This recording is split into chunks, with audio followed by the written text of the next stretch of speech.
Hi everyone, I know you are watching this content to accompany your sleep. So before we start, I want to know where you are watching from and what time you are watching. Also, don't forget to like, comment, and subscribe. Let's jump straight into the story. Story 1.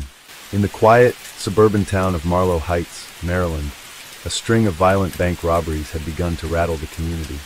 The mastermind behind these brazen acts was a man named Vinny Harper.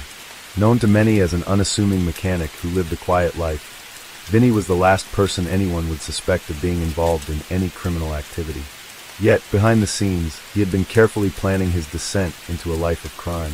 Vinny had grown up in the rougher neighborhoods of Baltimore, where crime was often a way of life for those who didn't have many options. He had spent his youth navigating a world of drugs, violence, and broken dreams. But Vinny managed to escape the worst of it, moving to Marlow Heights to rebuild his life. He got a steady job at a local auto repair shop and tried to distance himself from the criminals he had once known. However, as the years passed, his financial struggles began to mount. His debts piled up, his car repair business barely making enough to cover expenses, and his life seemed to be stagnating in a town that promised more than it could deliver. It was during one particularly dark stretch of his life that Vinny met a former associate, Greg the Snake Lawson, a man whose reputation as a criminal mastermind preceded him. Greg had been involved in everything from car thefts to armed robberies, and it didn't take long for him to rekindle their old friendship. Greg, with his cold and calculating demeanor, noticed Vinny's desperation and suggested a partnership.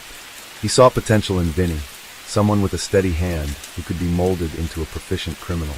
Together, they could pull off the kind of high-profile robberies that would set them up for life. The plan was simple. Vinny and Greg would rob a series of local banks, using firearms to intimidate the tellers and customers. They would wear masks, ensuring that their identities remained concealed, and in the confusion, grab the cash before anyone could react. Vinny, having worked with cars his whole life, used his knowledge to acquire the perfect getaway vehicle, an unassuming white van that would blend into the crowd. They made sure to avoid any advanced technology that might track them, using payphones and burner phones to make contact with their partners.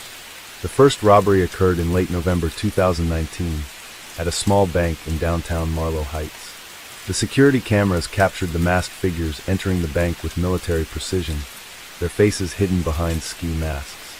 Vinny was the one to brandish the firearm, a Glock 19, which he'd purchased off the black market. The heist was a success. They were in and out within minutes, walking away with over $100,000 in cash. The plan had gone off without a hitch.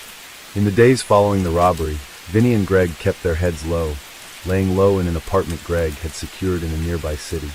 The thrill of the heist, the adrenaline rush, was intoxicating. It was unlike anything Vinny had ever experienced. His mundane life as a mechanic seemed so distant now, and the money had temporarily lifted the weight of his mounting debts. He knew, however, that they couldn't stop here. They needed to strike again, and quickly. The next bank they targeted was in a more affluent part of the town. This time, they took a bolder approach. The bank was busier, and there was a heightened sense of security, but Vinny had already thought of everything. He had spent hours studying the bank's security measures, learning the routines of the employees and the placement of the security cameras.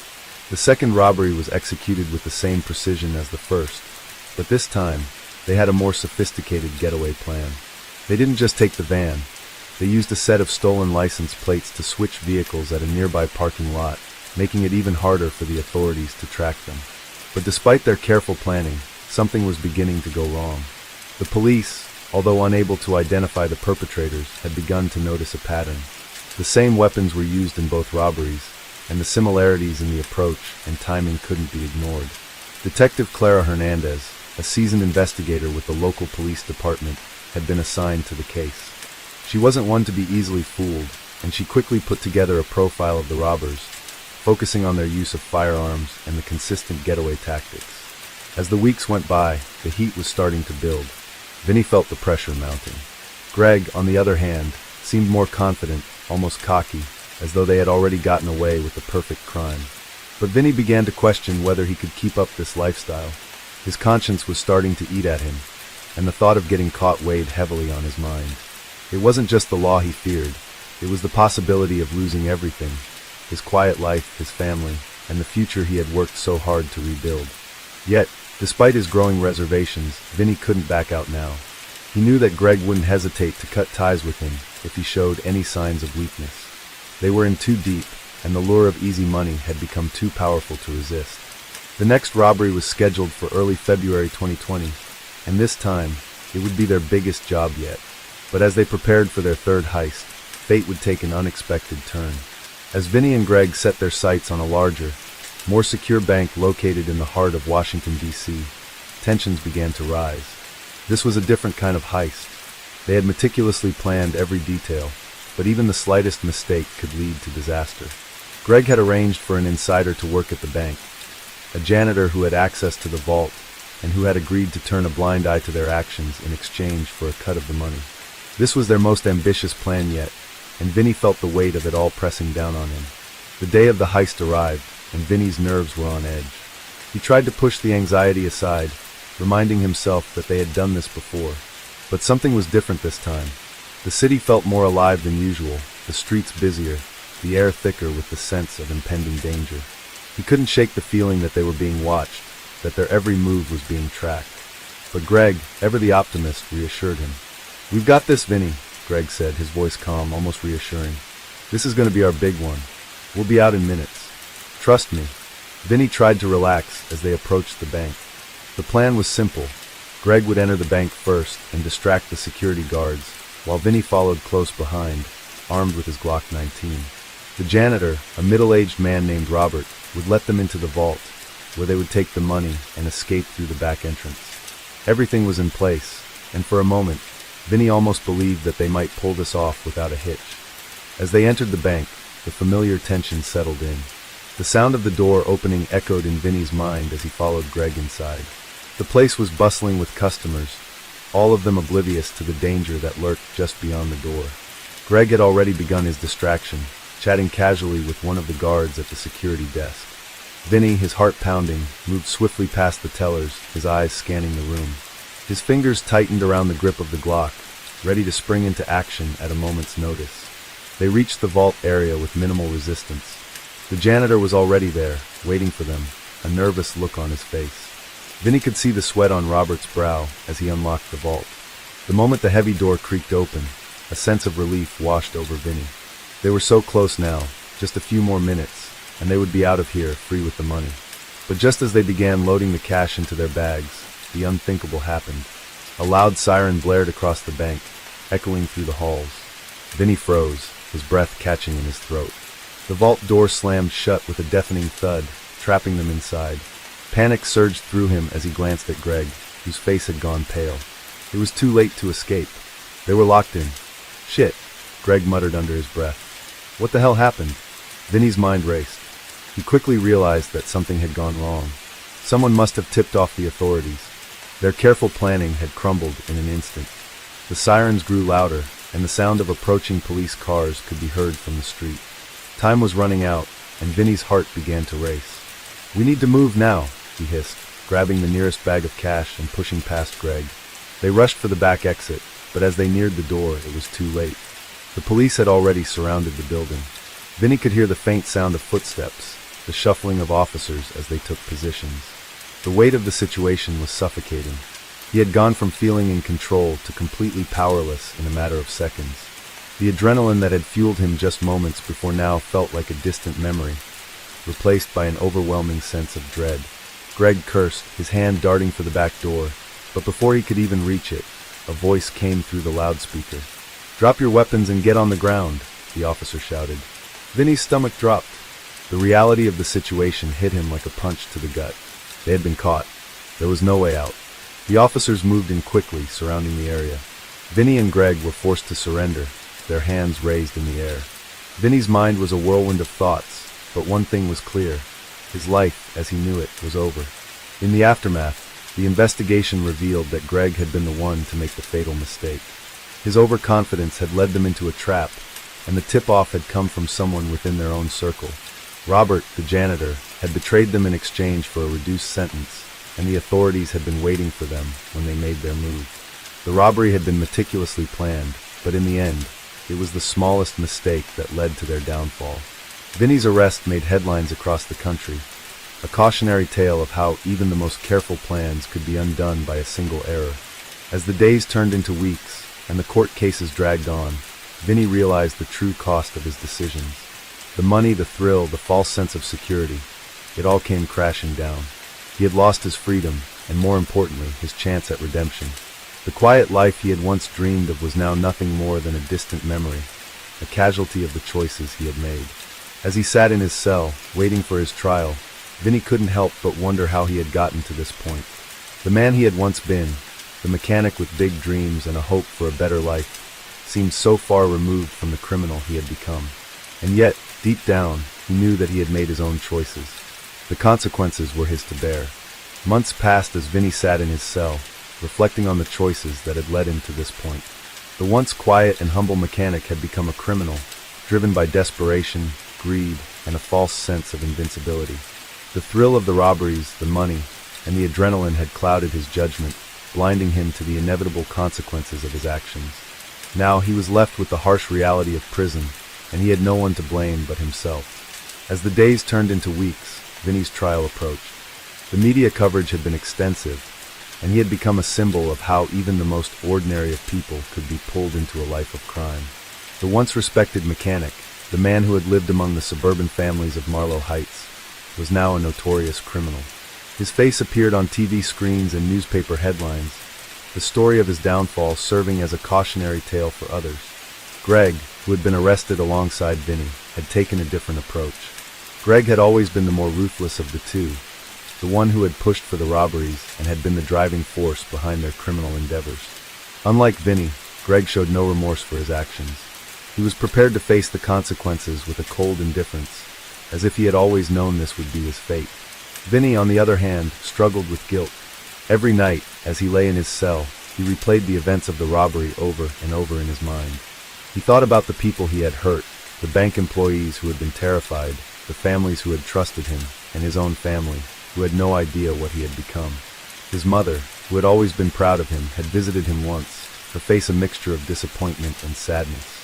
It had been the hardest thing Vinny had ever had to endure, seeing the pain he had caused her. His attorney, a public defender with little time to spare, had tried to negotiate a plea deal, hoping to secure a lesser sentence. But the charges against Vinny were serious, and the evidence was stacked against him. The authorities had gathered fingerprints from the bank, surveillance footage from the security cameras, and even phone records that linked him to Greg.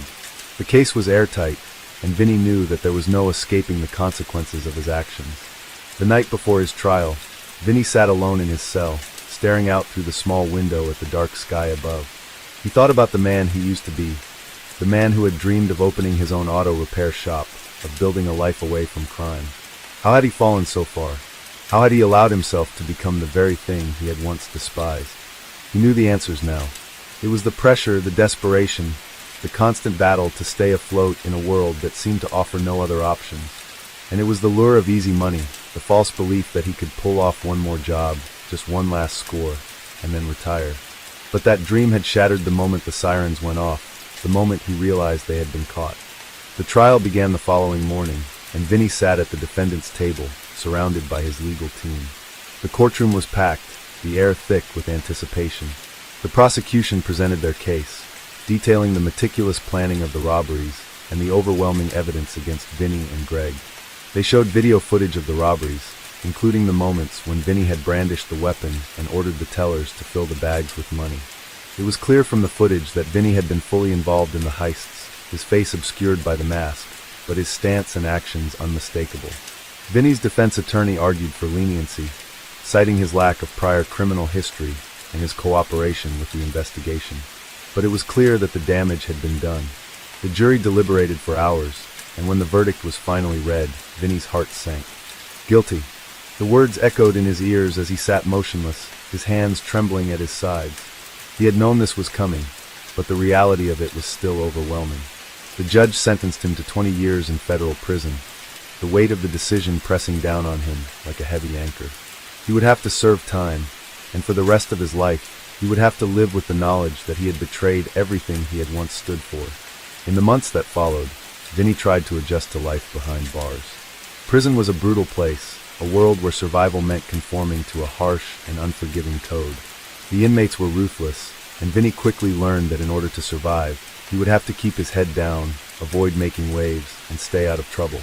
But even as he adjusted to the prison environment, the guilt still gnawed at him. He couldn't escape the memories of the people he had hurt, and the thought of his family, especially his mother, haunted him every day. During his time in prison, Vinny began to do something he had never done before. He started reading. At first, it was a way to pass the time, but over time, the books began to provide him with something more. They gave him an escape from the harsh reality of his surroundings and allowed him to reflect on his past. He read about redemption, about people who had turned their lives around after making grave mistakes. It gave him a glimmer of hope, a small but important realization that he could still change, that he didn't have to be defined by the mistakes he had made. But that hope was tested when he learned that Greg, the man who had been his partner in crime, was making moves to cut ties with him. Greg had been offered a plea deal, a chance to reduce his sentence in exchange for cooperating with the authorities and providing information on other criminal activities. It was a betrayal, and it stung deeply. Vinny had always known that Greg was ruthless, but seeing him throw him under the bus for a reduced sentence made the betrayal feel all the more personal. The pain of that betrayal was compounded by the ongoing sense of isolation that came with prison life. Vinny realized that he had no one left, no friends, no family, and no hope of ever returning to the life he had once known. The world he had built had been destroyed by his own hands, and now, all he had was time to think, to regret, and to wonder if it was too late to make things right. Case 2. Logan Pierce had spent most of his life chasing a dream that never seemed to materialize. Born and raised in the outskirts of Detroit, he grew up in a broken home, bouncing between foster care and juvenile detention. By the time he was 20, he had already racked up an extensive criminal record: armed robbery, grand theft auto, and illegal weapons possession. Prison had become a second home, and after serving 5 years for an attempted carjacking, he was released with nothing but a parole officer watching his every move. But Logan had no plans to go straight. In late 2021, Logan reconnected with an old friend, Tyler Vance, a former military dropout who had turned to the criminal underworld to make ends meet. Tyler had contacts within an illegal gun-running operation, and together, they hatched a plan to steal a massive cache of firearms from a small but well-stocked gun store in rural Missouri. The target, Patriot Arms and Supplies, was known for selling high-powered rifles and tactical equipment to local militias and survivalists. It was a prime target, but it wasn't going to be easy. The heist was planned for December 17th, a cold and foggy night when visibility was low and most of the town would be asleep. Logan and Tyler, along with 2 other associates, Devin Brooks and Eric Rigsby, arrived in a stolen van just after midnight. The store was equipped with an alarm system, but Tyler had procured an electronic jammer that would disable any outgoing signals for at least 15 minutes, just enough time to break in, load up, and vanish into the darkness. Using a crowbar, Logan pried open the side door while Riggs kept watch. Inside, rows of assault rifles, handguns, and thousands of rounds of ammunition lined the shelves. The group moved fast, stuffing duffel bags with as many weapons as they could carry. Devin focused on the safe, using an industrial drill to breach the lock and access the store's most valuable inventory: customized sniper rifles and rare firearms worth tens of thousands of dollars on the black market. But what they didn't know was that the store's owner, a former law enforcement officer named Hank Lawson, had been sleeping in the back room with a shotgun by his side. The sound of drilling had woken him, and by the time he stepped out, the gang was already halfway through their haul.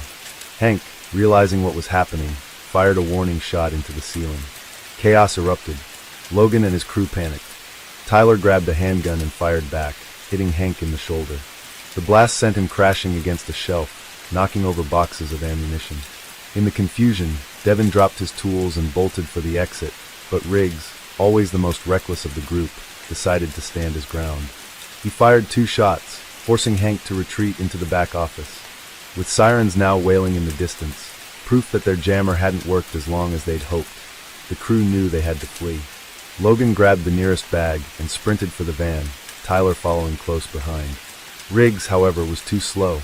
As he turned to run, Hank emerged from cover and fired a single shot, striking Riggs in the leg. He collapsed just as the van peeled out of the parking lot, leaving him behind. The police arrived within minutes, finding Riggs bleeding out on the floor. Under interrogation, he quickly folded, giving up the names of his accomplices. A statewide manhunt was launched, and within 48 hours, Devin was arrested at a motel outside St. Louis. Tyler was found 3 days later, hiding in an abandoned warehouse with a portion of the stolen weapons.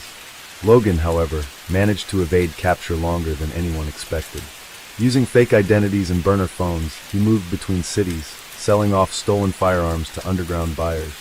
But law enforcement was relentless.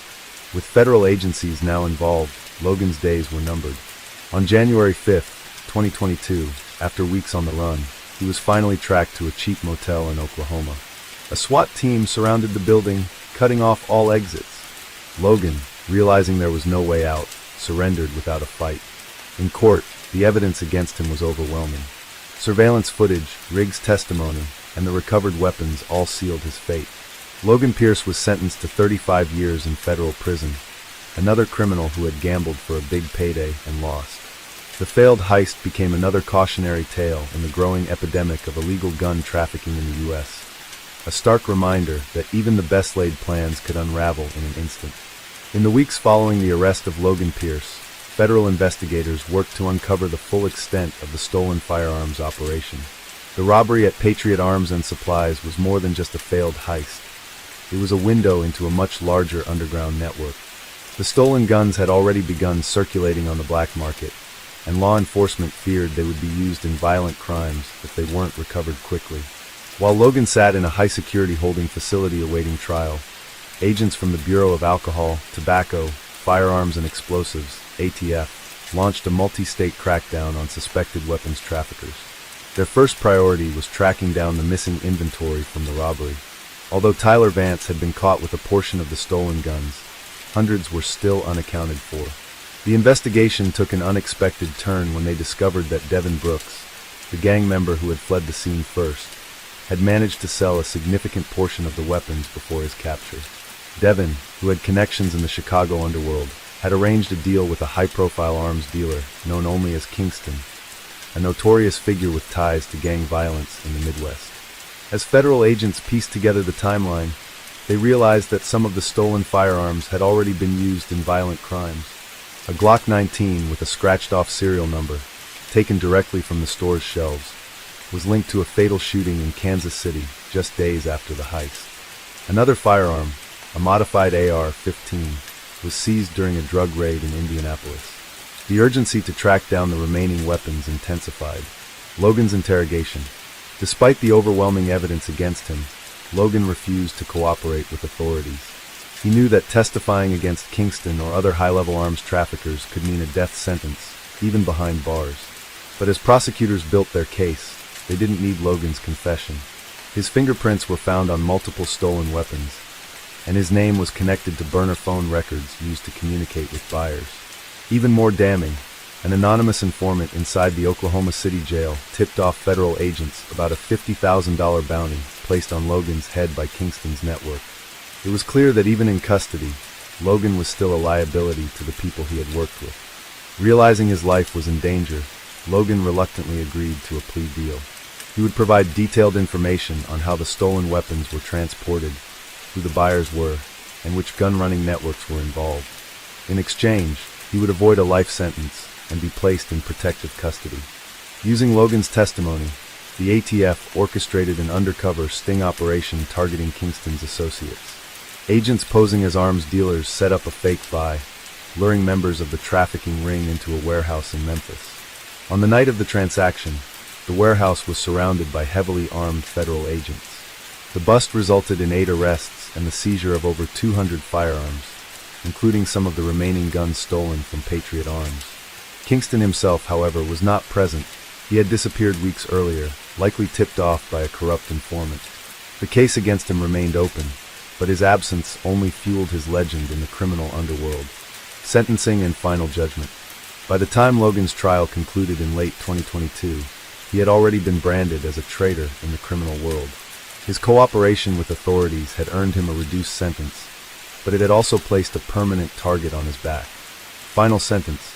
Logan Pierce, 35 years in federal prison, with the possibility of parole after 20 years. Tyler Vance, 40 years without parole. Devin Brooks, 25 years with additional charges for illegal firearm distribution. Eric Riggs Rigsby, 18 years for his role in the robbery and assault on a store owner. Even behind bars, Logan knew he would never be truly safe. The criminal network he once served had turned against him, and every day in prison was a reminder of the life he had lost. Meanwhile, the ATF continued their hunt for Kingston, knowing that as long as he remained free, the illegal arms trade would continue. For Logan Pierce, the heist had been a last-ditch effort at fortune and power, but in the end, it only sealed his fate as another lost soul in the system. Despite the successful sting operation and the arrests of Logan Pierce and his crew, the case was far from over. Kingston, the elusive arms dealer, remained at large, and federal authorities feared that his network was still operational. The Bureau of Alcohol, Tobacco, Firearms and Explosives, ATF, formed a joint task force with the Federal Bureau of Investigation, FBI, and U.S. Marshals to track down Kingston before he could disappear permanently. His last known whereabouts placed him in Atlanta, Georgia, but investigators suspected that he had fled overseas, possibly to Mexico or South America, where he had connections to major drug cartels. Meanwhile, law enforcement began interrogating the men already in custody, hoping to uncover any lead that would bring Kingston down. Most of them refused to speak, knowing that any information they provided could lead to a death sentence from Kingston's enforcers. However, one low-level associate, Darius D-Lo Carter, decided to cooperate. D-Lo had been a runner for Kingston's organization, transporting illegal firearms across state lines. In exchange for a lighter sentence, he gave investigators a key piece of information. Kingston had a safe house in Miami, where he frequently stayed before heading to the Caribbean to escape law enforcement crackdowns. Acting on this intelligence, the Joint Task Force organized a raid on the safe house, hoping to catch Kingston before he could vanish once again. On the night of November 18, 2022, a SWAT team surrounded a luxury condominium in downtown Miami, where Kingston was believed to be hiding. Using a no-knock warrant, the agents breached the door and stormed inside. The scene inside was far more elaborate than they had expected. The penthouse had been stripped of any personal belongings, indicating that Kingston had already fled. However, what they did find was just as valuable: a laptop, burner phones, and a stash of fake passports under different aliases. Investigators quickly analyzed the laptop, uncovering financial records, offshore bank accounts, and coded messages between Kingston and his cartel contacts. One encrypted message stood out: headed south. Business as usual. We'll check in when clear. This single message confirmed their worst fear. Kingston was on the move again, likely en route to Colombia or Venezuela, where extradition would be difficult. While Kingston remained a fugitive, the U.S. government began using the recovered data to dismantle his entire operation. Federal authorities traced his financial transactions to shell companies in Panama, which were used to launder money from arms sales. They also discovered that Kingston had military-grade weapons in his possession, including customized sniper rifles and high-capacity magazines, many of which were believed to be stolen from military bases. This revelation led to an internal investigation within the U.S. military, exposing a black market pipeline that had been leaking weapons into criminal organizations. Several corrupt military personnel were arrested, and Kingston's supply chain began to collapse. However, Kingston himself remained a ghost, moving from one country to another, always one step ahead of the law. Back in the United States, Logan Pierce was learning the harsh realities of life in prison.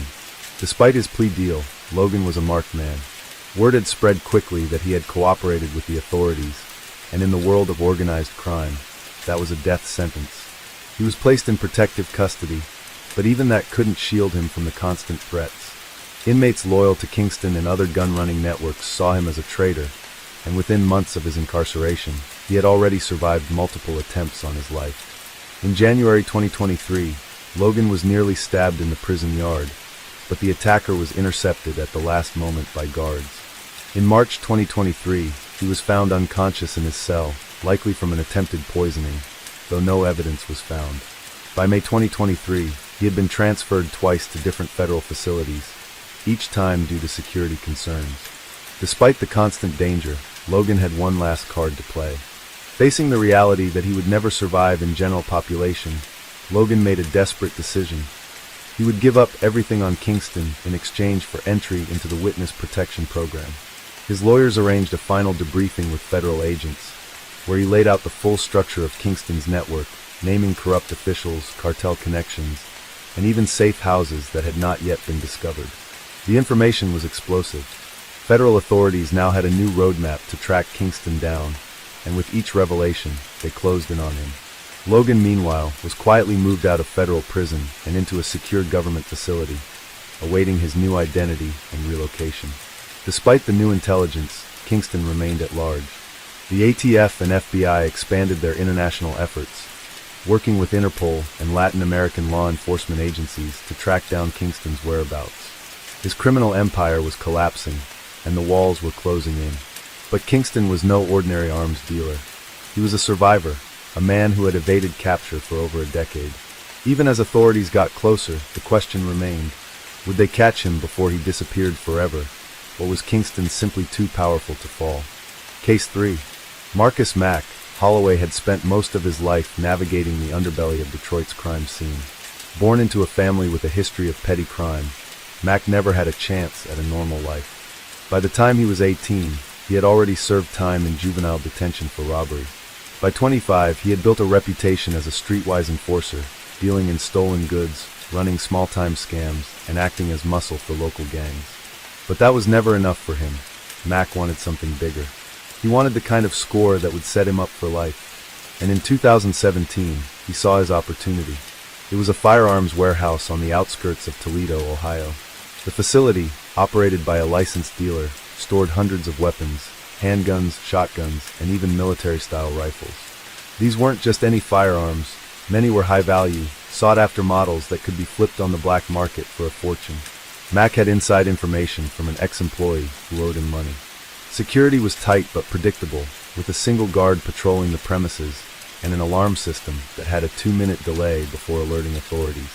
Mack assembled a team of 3 men: Deshaun Carter, a former gang associate with a history of burglaries; Luis Ortega, a getaway driver who specialized in high-speed chases; and Aaron Reaper Mills, a wild card, ruthless and unpredictable but experienced in breaking into high-security buildings. Their plan was simple but brutal.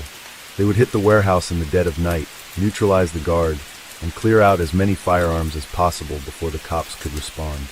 On the night of December 14, 2017, they moved in. Dressed in dark clothing and wearing gloves, they cut the chain-link fence surrounding the facility. Luis stayed in the van, engine running, while the others crept toward the loading dock. The guard, an older man in his late 50s, was making his rounds when Mack struck from behind, knocking him unconscious with the butt of his pistol. They dragged him inside and zip-tied his hands before proceeding with the heist. Aaron used a crowbar to pry open the storage room door, while Mack and Deshaun began loading crates into a dolly. Inside the crates were semi-automatic pistols, high-powered rifles, and thousands of rounds of ammunition. Within 10 minutes, they had filled the van with nearly 70 firearms and several cases of ammunition. Enough firepower to equip an entire street gang. But they had made one mistake. The guard, despite being tied up, had managed to trigger a silent alarm. Unbeknownst to them, police units were already en route. As Mack and his crew made their way back to the van, the flashing red and blue lights appeared in the distance. The sound of sirens shattered the silence of the industrial district. Luis floored the gas pedal before everyone was fully inside, nearly sending Deshaun tumbling out of the van. The police were closing in, and within seconds, the pursuit was on.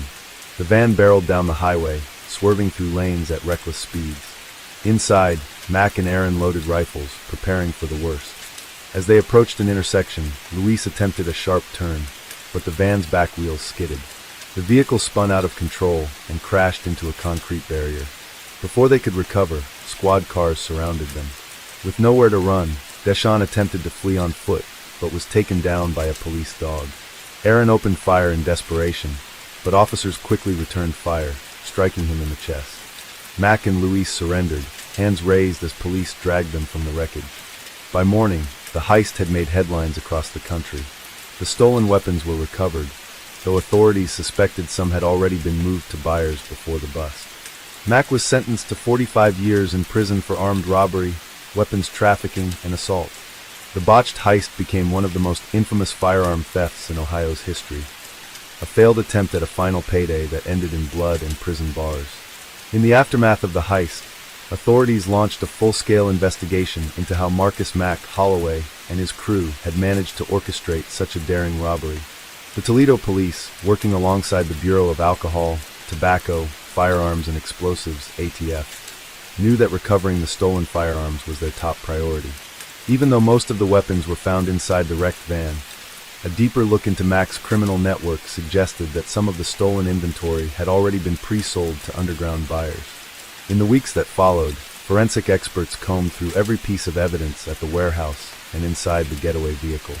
Surveillance footage showed Mac's team moving with precision, indicating that they had spent weeks, if not months, planning the operation. The inside information they had received about the warehouse security system proved to be key, and investigators were eager to track down the source of that leak. Authorities traced the tip-off back to a former warehouse employee named Daniel Whitmore, who had been fired earlier that year for suspected theft. Under pressure, Whitmore admitted to selling security details to Mac for a few $1,000s, believing it was just another petty robbery. What he hadn't expected was for Mac and his crew to go after the firearms themselves. Now he found himself facing conspiracy charges, and rather than risk a lengthy prison sentence, he cooperated with investigators. Through Whitmore's testimony and seized phone records, law enforcement unraveled more details about Mac's broader criminal connections. It became clear that this heist wasn't just about making a quick profit. It was part of a larger underground gun-running operation spanning several states. Mac had connections in Detroit, Chicago, and even as far as Atlanta, where illegal firearms were in high demand. The stolen weapons had been earmarked for buyers long before the heist even took place, with encrypted messages and burner phones being used to set up deals. As the investigation deepened, authorities focused on tracking down the missing weapons. ATF agents raided multiple locations in Detroit, leading to several smaller arrests. But the biggest breakthrough came in an unexpected place. 2 months after the heist, a Glock 19 pistol linked to the robbery surfaced at a crime scene in Cincinnati. A routine traffic stop had led officers to a car filled with gang members, one of whom was carrying the stolen weapon. With pressure mounting, authorities flipped one of the arrested gang members, who revealed that Mac's stolen firearms had already begun circulating in the black market. Many had been sold off within days of the heist, moving through an underground pipeline that law enforcement had struggled for years to dismantle.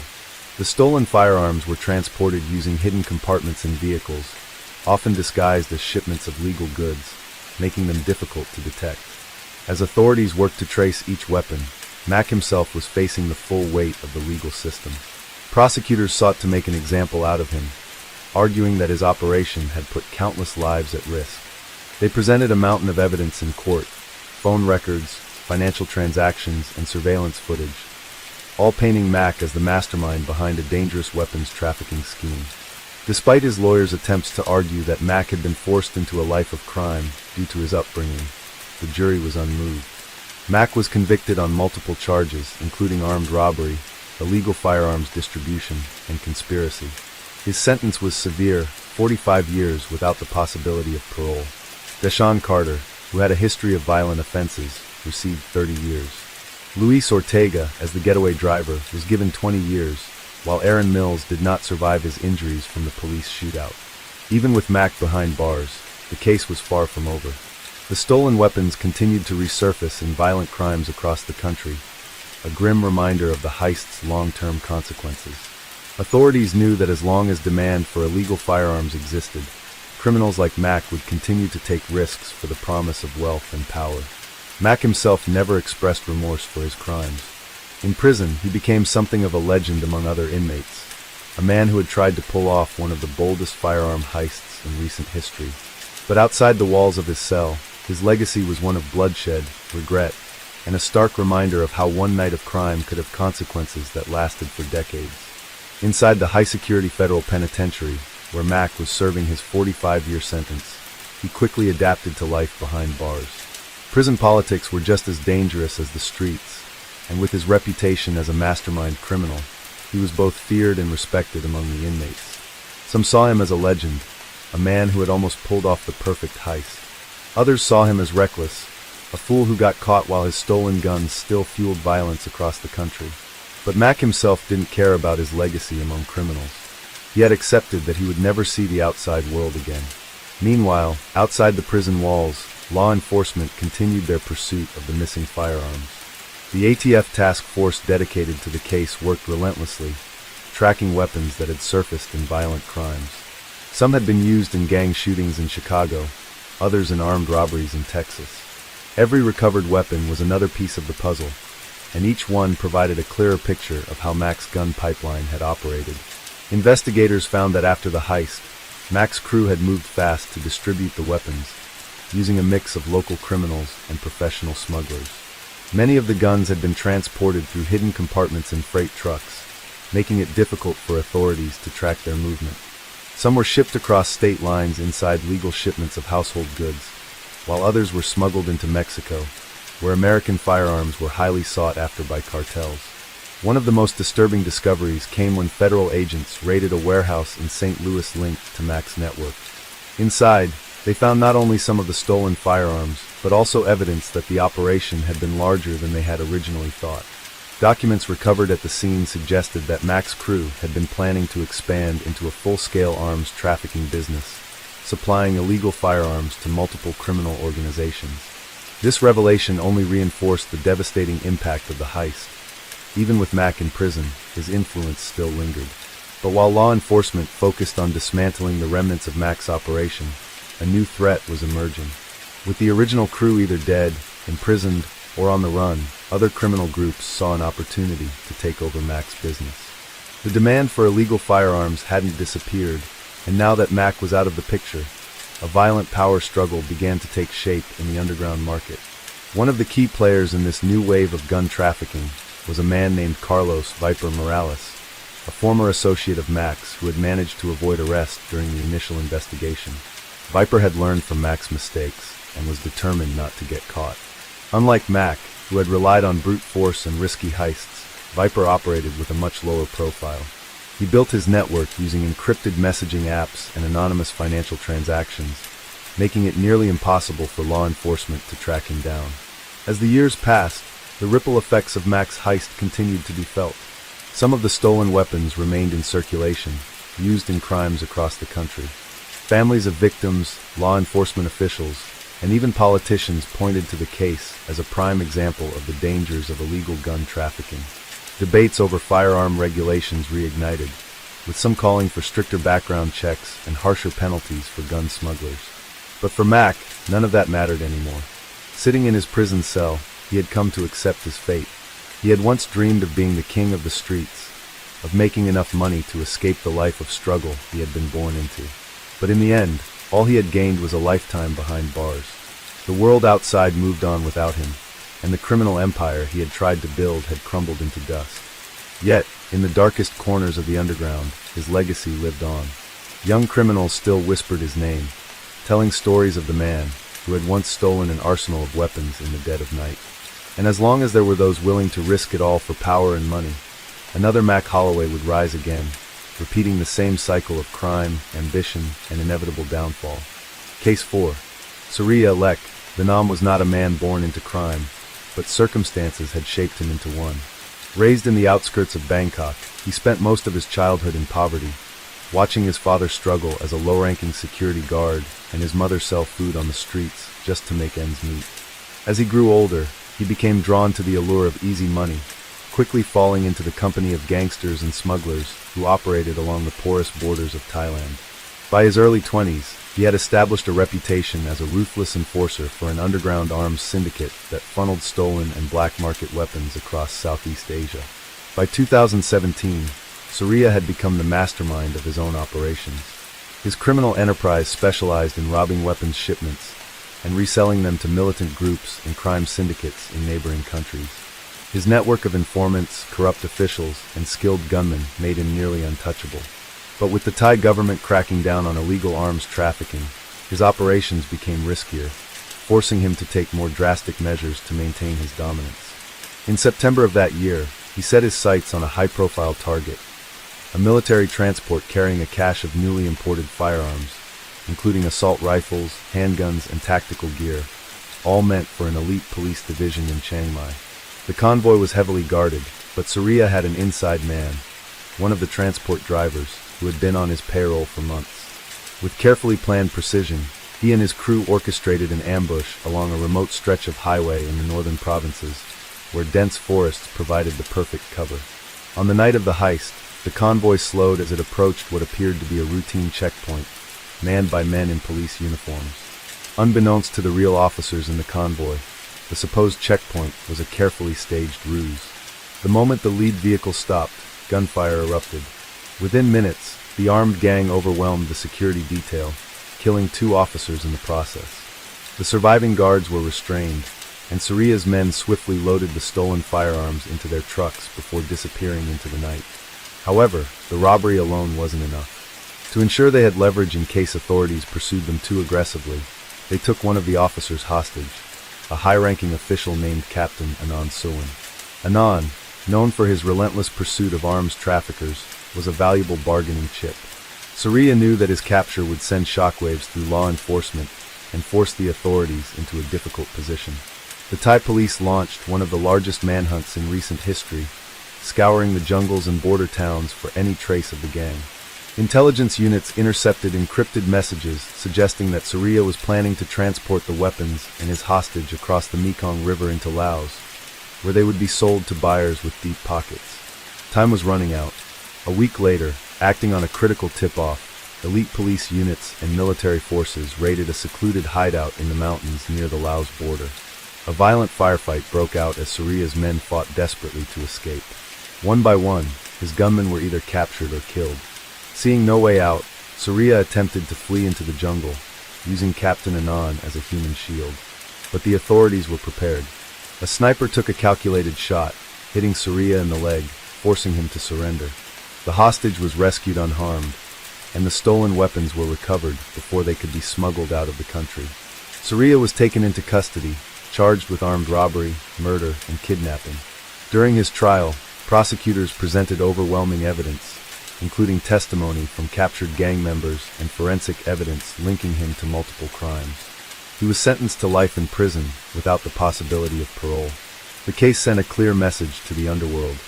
No matter how powerful a criminal may seem, justice would find its way. But the incident also exposed deep-rooted corruption and the alarming reality of arms trafficking networks operating in Southeast Asia. Despite Surya's downfall, law enforcement knew that his empire had not completely crumbled. Others would rise to take his place, and the battle against illegal arms trade was far from over. Inside the high-security prison where Surya-elect Dhanam was being held, the air was thick with tension. His capture had not only disrupted the flow of illegal weapons in Thailand, but had also sent shockwaves through the powerful networks of smugglers and corrupt officials who had long profited from his operations. While the public celebrated his arrest, those who had once worked with him were scrambling to cover their tracks, fearing that Surya might exchange secrets for a reduced sentence. The authorities had placed him in solitary confinement, aware that there were many who wanted him silenced before he could speak.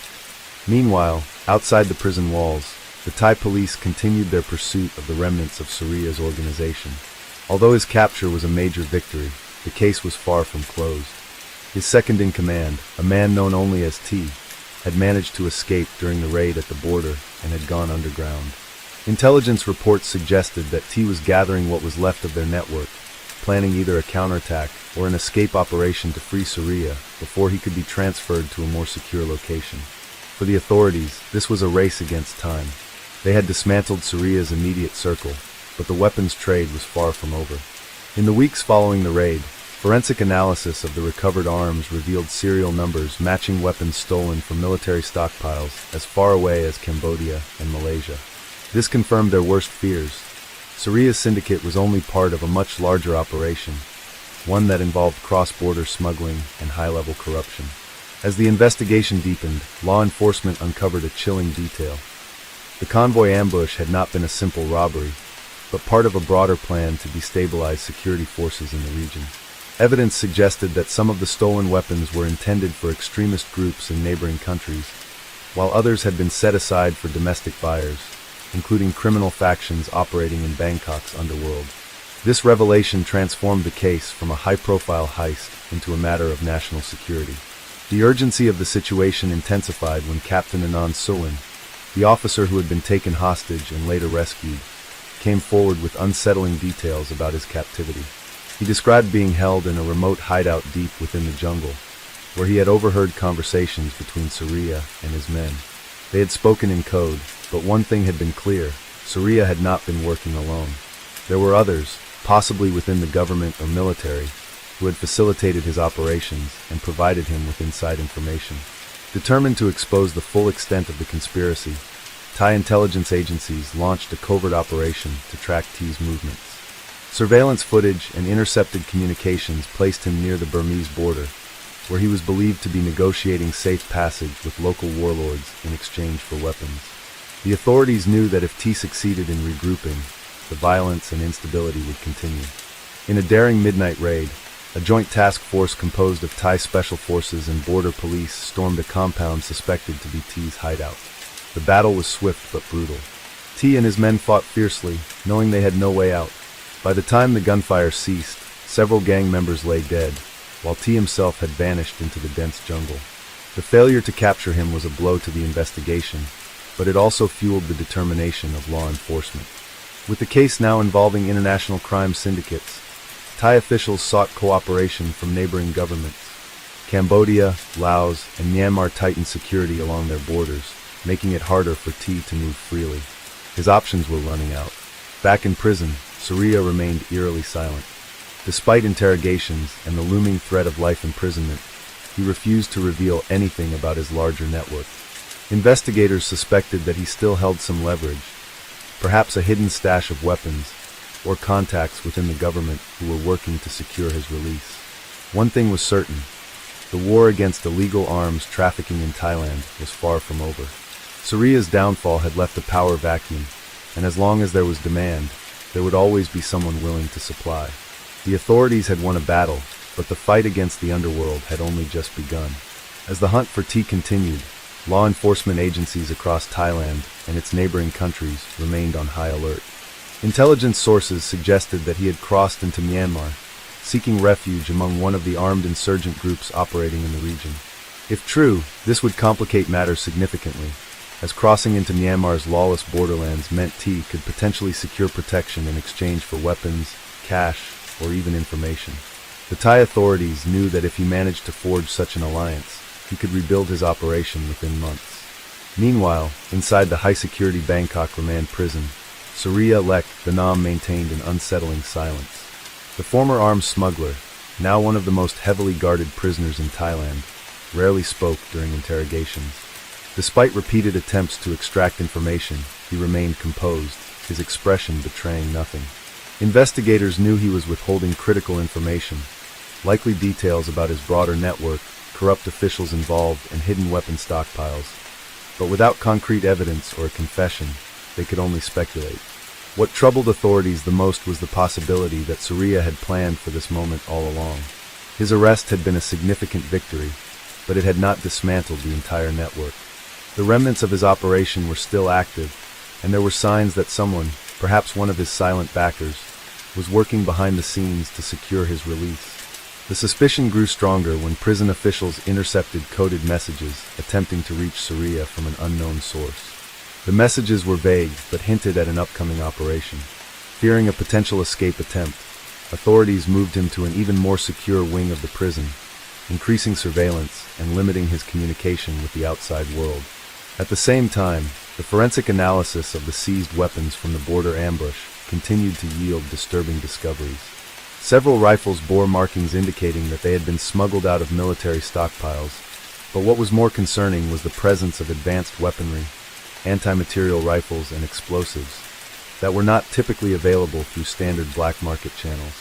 This suggested that Surya's syndicate had access to military-grade arms, possibly through inside connections. Determined to uncover the full extent of the conspiracy, Thai intelligence officers launched a joint operation with Interpol and the intelligence agencies of Cambodia, Malaysia, and Laos. Their investigation led them to a series of offshore accounts linked to shell companies based in Hong Kong and Singapore, indicating that the arms trade was being financed through a complex web of international money laundering. As law enforcement traced the funds, they found links to individuals in Thailand's corporate and political sectors, people who had never been publicly associated with criminal activity, but had quietly profited from the illegal arms trade. The revelation sent shockwaves through Thailand's elite circles, as it became evident that this was more than just an underground smuggling ring.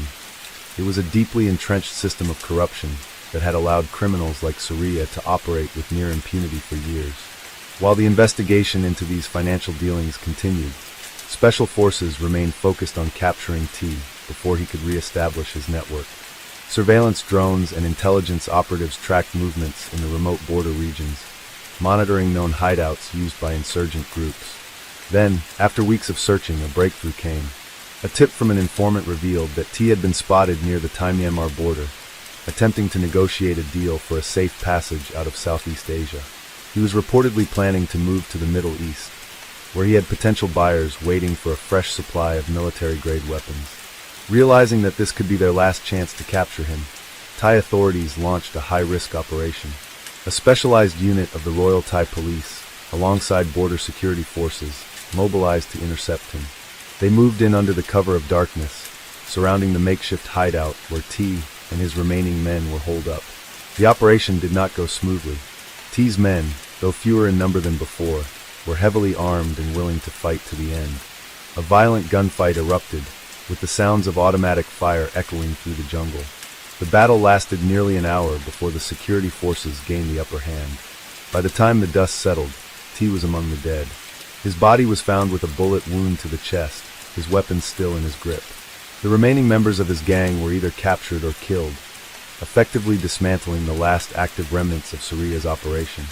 With T gone, the focus shifted back to Suriya, who remained locked away but undoubtedly aware of the events unfolding outside. Investigators knew that his influence had not disappeared completely, and the possibility of another figure rising to take his place was a constant threat. The crackdown on arms trafficking continued, with authorities making several high-profile arrests in the months that followed. Corrupt officials, businessmen, and former military personnel were exposed, their involvement in the illegal trade brought to light. However, despite these efforts, there was an unshakable reality. The black market for weapons was not something that could be eradicated entirely. Suriya's downfall had been a major victory, but in the underworld of international arms smuggling, there was always someone waiting to take the throne.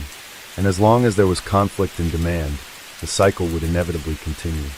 Case 5. In the mid-1990s, Cambodia was a nation emerging from decades of conflict, with remnants of the Khmer Rouge still active in certain regions. One such area was Phnom Vore, a mountainous region in the southern part of the country. This area became infamous in 1994 due to a tragic event that underscored the lingering instability and dangers present during that time. On July 26, 1994, a passenger train traveling from Phnom Penh to Sihanoukville was ambushed by a group of Khmer Rouge guerrillas near Phnom Vore. The attackers, led by Commander Sam Biff, derailed the train and opened fire, resulting in the deaths of at least 13 Cambodian passengers. In the chaos, the guerrillas abducted more than 100 hostages, including 3 Western backpackers, Australian David Wilson, Briton Mark Slater, and Frenchman Jean-Michel Braquet. Sam Biff, born on May 1, 1933, was a high-ranking official within the Khmer Rouge hierarchy. Having served as a deputy to the notorious military leader Tam Ok, Biff was known for his strategic acumen and ruthless tactics. By the early 1990s, as the Khmer Rouge's power waned, commanders like Biff resorted to kidnappings and banditry to sustain their diminishing forces. Following the train ambush, the hostages were marched into the dense jungles of Phnom Vore.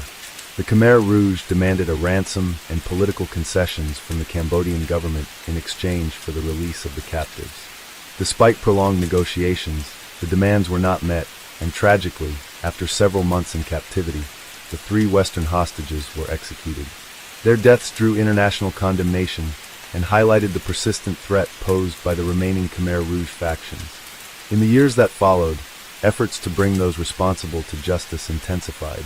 Sam Biff evaded capture for several years, but in 2002, he was arrested and charged with multiple offenses, including kidnapping and murder. He was subsequently sentenced to life in prison. Biff died on February 15, 2008, while serving his sentence. This incident remains one of the most notorious kidnappings in Cambodia's recent history, symbolizing the challenges the nation faced during its transition from a war-torn past to a more stable present. As news of the kidnappings spread, diplomatic channels were immediately activated. The governments of Australia, the United Kingdom, and France applied pressure on Cambodian authorities to secure the safe release of their citizens. However, dealing with the remnants of the Khmer Rouge was a delicate matter. The group still controlled pockets of territory, particularly in remote jungle regions, and had a history of brutal tactics, making negotiations perilous. The hostages, David Wilson, Mark Slater, and Jean-Michel Braquet, were taken deep into the forests of Phnom Voir, where they were kept in makeshift bamboo cages.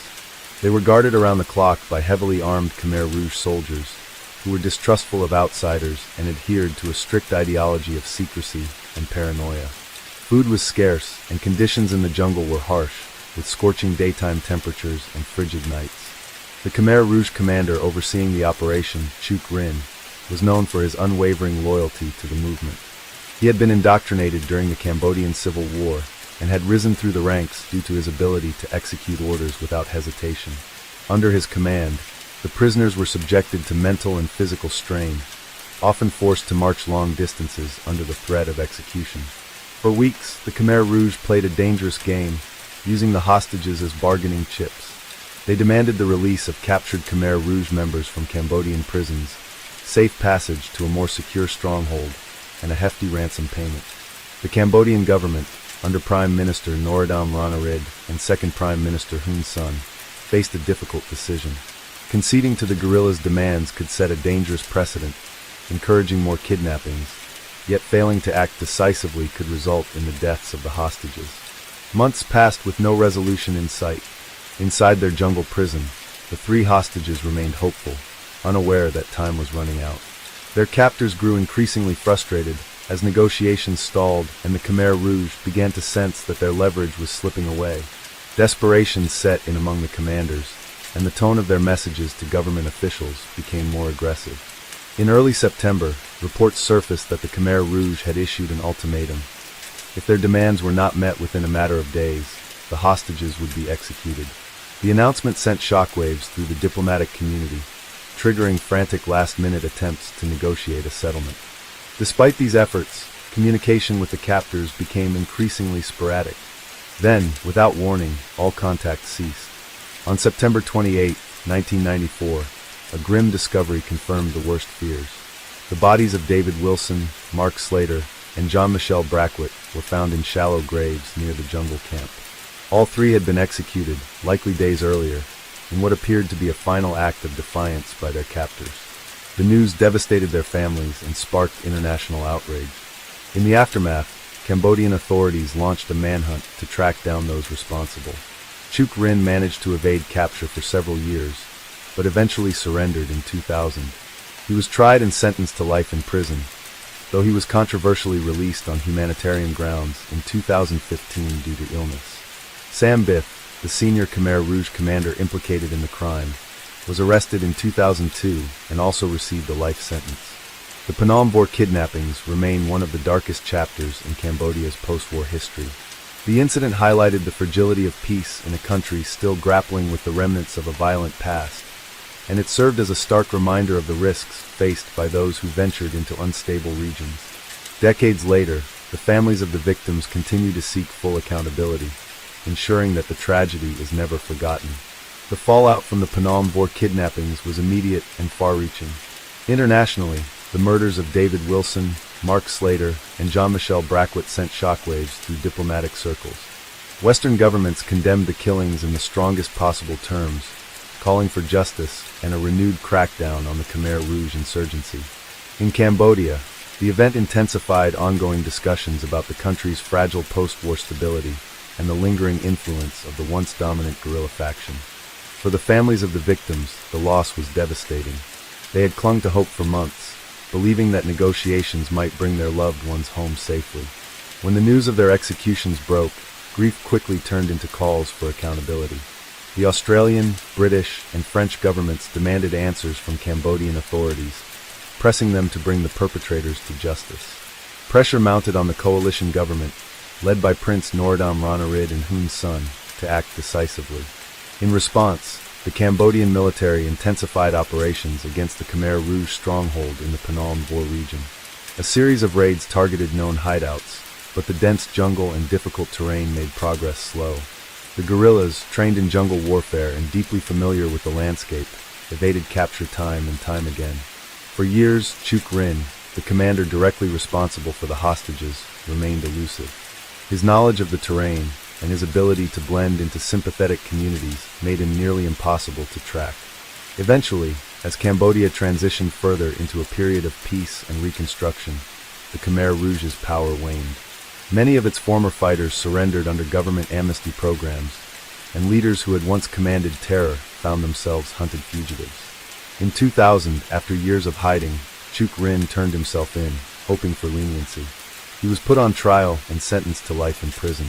His defense, that he had merely been following orders and had tried to save the hostages, was dismissed by the courts. In 2015, he was controversially released on humanitarian grounds due to his failing health, a decision that angered the victims' families. Sam Biff, another senior Khmer Rouge commander, was arrested in 2002 and similarly sentenced to life imprisonment. Unlike Chuk Rin, he remained incarcerated until his death in 2008. His capture and sentencing marked one of the few instances where former Khmer Rouge leaders were held directly accountable for their crimes, but for many, it was too little too late. The legacy of the Phnom Vore kidnappings is still felt in Cambodia today. The incident highlighted the dangers posed by insurgent remnants long after conflicts officially end. It also exposed the weaknesses of a fragile government struggling to assert control over a country still recovering from decades of war and genocide. For foreign travelers, it served as a grim reminder of the risks associated with venturing into unstable regions, and for Cambodia's leadership, it underscored the need for a stronger, more unified response to lingering security threats. Though decades have passed since the tragic events of 1994, the families of David Wilson, Mark Slater, and Jean-Michel Braquet continue to seek full accountability. Their loss remains a painful reminder of a dark chapter in Cambodia's history, one that they refuse to let fade into obscurity. Case 6. In the early morning hours of August 23, 2018, a gruesome murder in the quiet suburbs of Brisbane, Australia, sent shockwaves through the community. The man responsible was 31-year-old Thomas Caldwell, a former security contractor with a history of aggressive behavior and financial distress. A once promising career had spiraled downward due to a series of poor decisions, including a gambling addiction that left him drowning in debt. Friends and family had grown distant, weary of his unpredictable temper and erratic lifestyle. For months leading up to the murder, Caldwell had been fixated on one person, his former business partner, Mark Reynolds, a 45-year-old real estate developer who had cut ties with him after a failed investment deal. Caldwell believed Reynolds had cheated him out of a significant sum of money, and resentment festered into something far more sinister. He began tracking Reynolds' daily routine, lurking outside his office and even breaking into his emails, desperate for any leverage he could find. But in his paranoid mind, revenge became the only solution. On the night of August 22nd, Caldwell drove to Reynolds' home, a spacious property on the outskirts of the city. Armed with a hunting knife and wearing dark clothing, he broke in through the back entrance, moving swiftly through the house. Reynolds had just returned from an evening business meeting and was in the kitchen when Caldwell confronted him. A struggle ensued, and before Reynolds could call for help, Caldwell stabbed him multiple times in the chest and neck. The attack was brutal, fueled by years of pent-up anger and desperation. After ensuring Reynolds was dead, Caldwell attempted to stage the scene as a robbery gone wrong. He ransacked the house, knocking over furniture and scattering valuables, then fled the scene in his car. But in his haste, he left behind crucial evidence: a bloodstained glove near the doorway and surveillance footage from a neighbor's security camera, which captured his vehicle leaving the premises at the time of the murder. The next morning, Reynolds' assistant arrived at the house for a scheduled meeting and discovered the horrific scene. Authorities were immediately called, and within hours, a manhunt was underway. The police pieced together Caldwell's motives quickly, given his public grievances against Reynolds and prior threats made in anger. By the evening of August 24th, law enforcement tracked him down to a motel just outside the city, where he had been hiding. His arrest was swift, and under interrogation, he initially denied involvement but later confessed when confronted with the overwhelming evidence.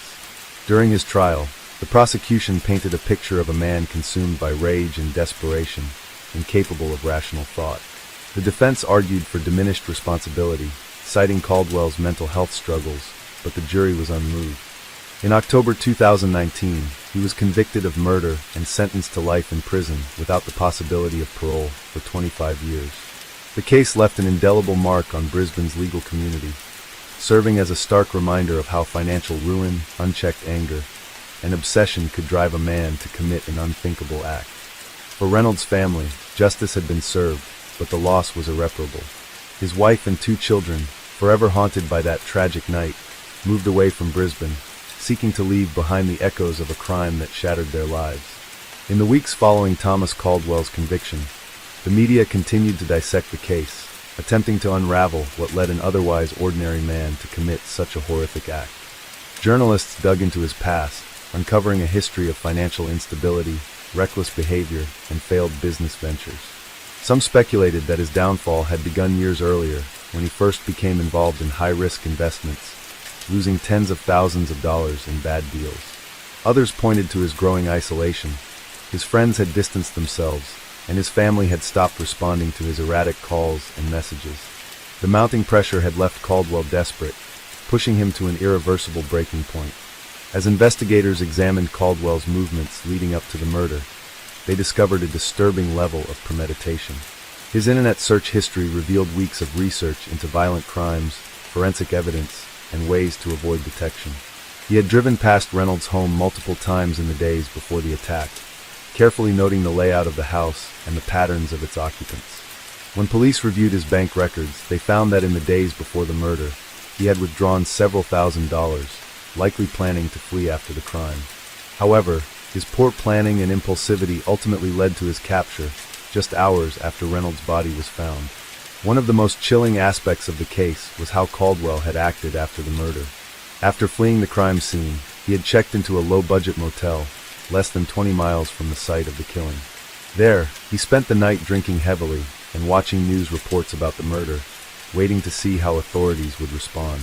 Surveillance footage from a nearby gas station showed him buying beer and cigarettes, his expression disturbingly calm given what he had just done. Investigators later found that he had made several calls to unknown numbers, possibly trying to secure a way out of the country, though those leads ultimately led nowhere. When police finally caught up with Caldwell the following evening, he was in a haze of exhaustion and alcohol. The arrest was swift. Officers kicked down the motel door after he refused to respond to commands, finding him sitting on the bed, his face blank with resignation. During interrogation, he initially denied any involvement, claiming he had spent the night alone, but the evidence against him was overwhelming. When confronted with the blood-stained glove left at the crime scene and the damning security footage, his facade crumbled. He broke down, sobbing as he confessed to the crime, claiming he had never intended for things to escalate the way they did. Caldwell's trial, which began in the summer of 2019, was closely watched. The prosecution laid out a clear timeline of events, demonstrating the calculated nature of his actions. The defense attempted to argue that he had acted in a moment of uncontrollable rage rather than premeditated murder, hoping to reduce the severity of his sentence. They brought in psychologists who testified about his declining mental state, his increasing paranoia, and his history of anxiety and depression. While the court acknowledged his mental struggles, the jury was unconvinced that they were enough to excuse his actions. Throughout the trial, Reynolds' family sat in the courtroom, listening to the harrowing details of the night he was murdered. His wife, Julia Reynolds, later spoke to the press, describing the immense toll the case had taken on her and her children. "We lost more than a husband and a father that night," she said. "We lost our sense of security, our faith in people we once trusted. No amount of justice will ever bring Mark back, but we needed this conviction to move forward." When the verdict was delivered, guilty of first-degree murder, Caldwell showed little reaction. His once defiant demeanor had faded, replaced by an empty stare. The judge sentenced him to life in prison, with a minimum of 25 years before the possibility of parole. He was immediately transferred to a maximum security facility, where he would spend the rest of his days surrounded by others who had made similar irreversible choices. Even after the trial concluded, the case left an enduring impact on the community. It became a cautionary tale of how financial ruin, unchecked resentment, and isolation could lead to devastating consequences. Discussions arose about the importance of mental health resources, the warning signs of violent behavior, and the responsibilities people had to report concerning actions before they escalated into tragedy. For Reynolds' family, the sentencing brought a semblance of closure, but the void left by his murder would never truly heal. Julia eventually relocated with their children, leaving behind the home that had become a place of unbearable memories. She later established a foundation in Mark's name, dedicated to supporting families affected by violent crime. Meanwhile, Caldwell faded into obscurity, his name becoming just another entry in Australia's long history of high-profile murder cases. As Thomas Caldwell adjusted to life behind bars, the weight of his choices became increasingly difficult to ignore. His arrogance, once evident in the early days of his incarceration, faded as the reality of his life sentence set in. Prison was not the escape he had once envisioned when he plotted Mark Reynolds' murder. It was a slow, suffocating existence filled with monotony and regret. Caldwell was transferred to a maximum security prison in the outskirts of New South Wales, where he was placed among some of Australia's most dangerous criminals. The facility housed murderers, drug lords, and career criminals, men who had long since resigned themselves to a life behind bars. For someone like Caldwell, whose crime, though brutal, was fueled more by desperation than a history of violence, the adjustment was brutal. His soft-spoken nature made him an easy target for intimidation. He quickly learned that in a place like this, any sign of weakness could turn fatal. The guards kept a watchful eye on him in his first few months, knowing that inmates convicted of high-profile murders often faced a particularly harsh time in prison. Some saw him as a coward, a man who had killed out of greed and selfishness rather than any street code or criminal allegiance.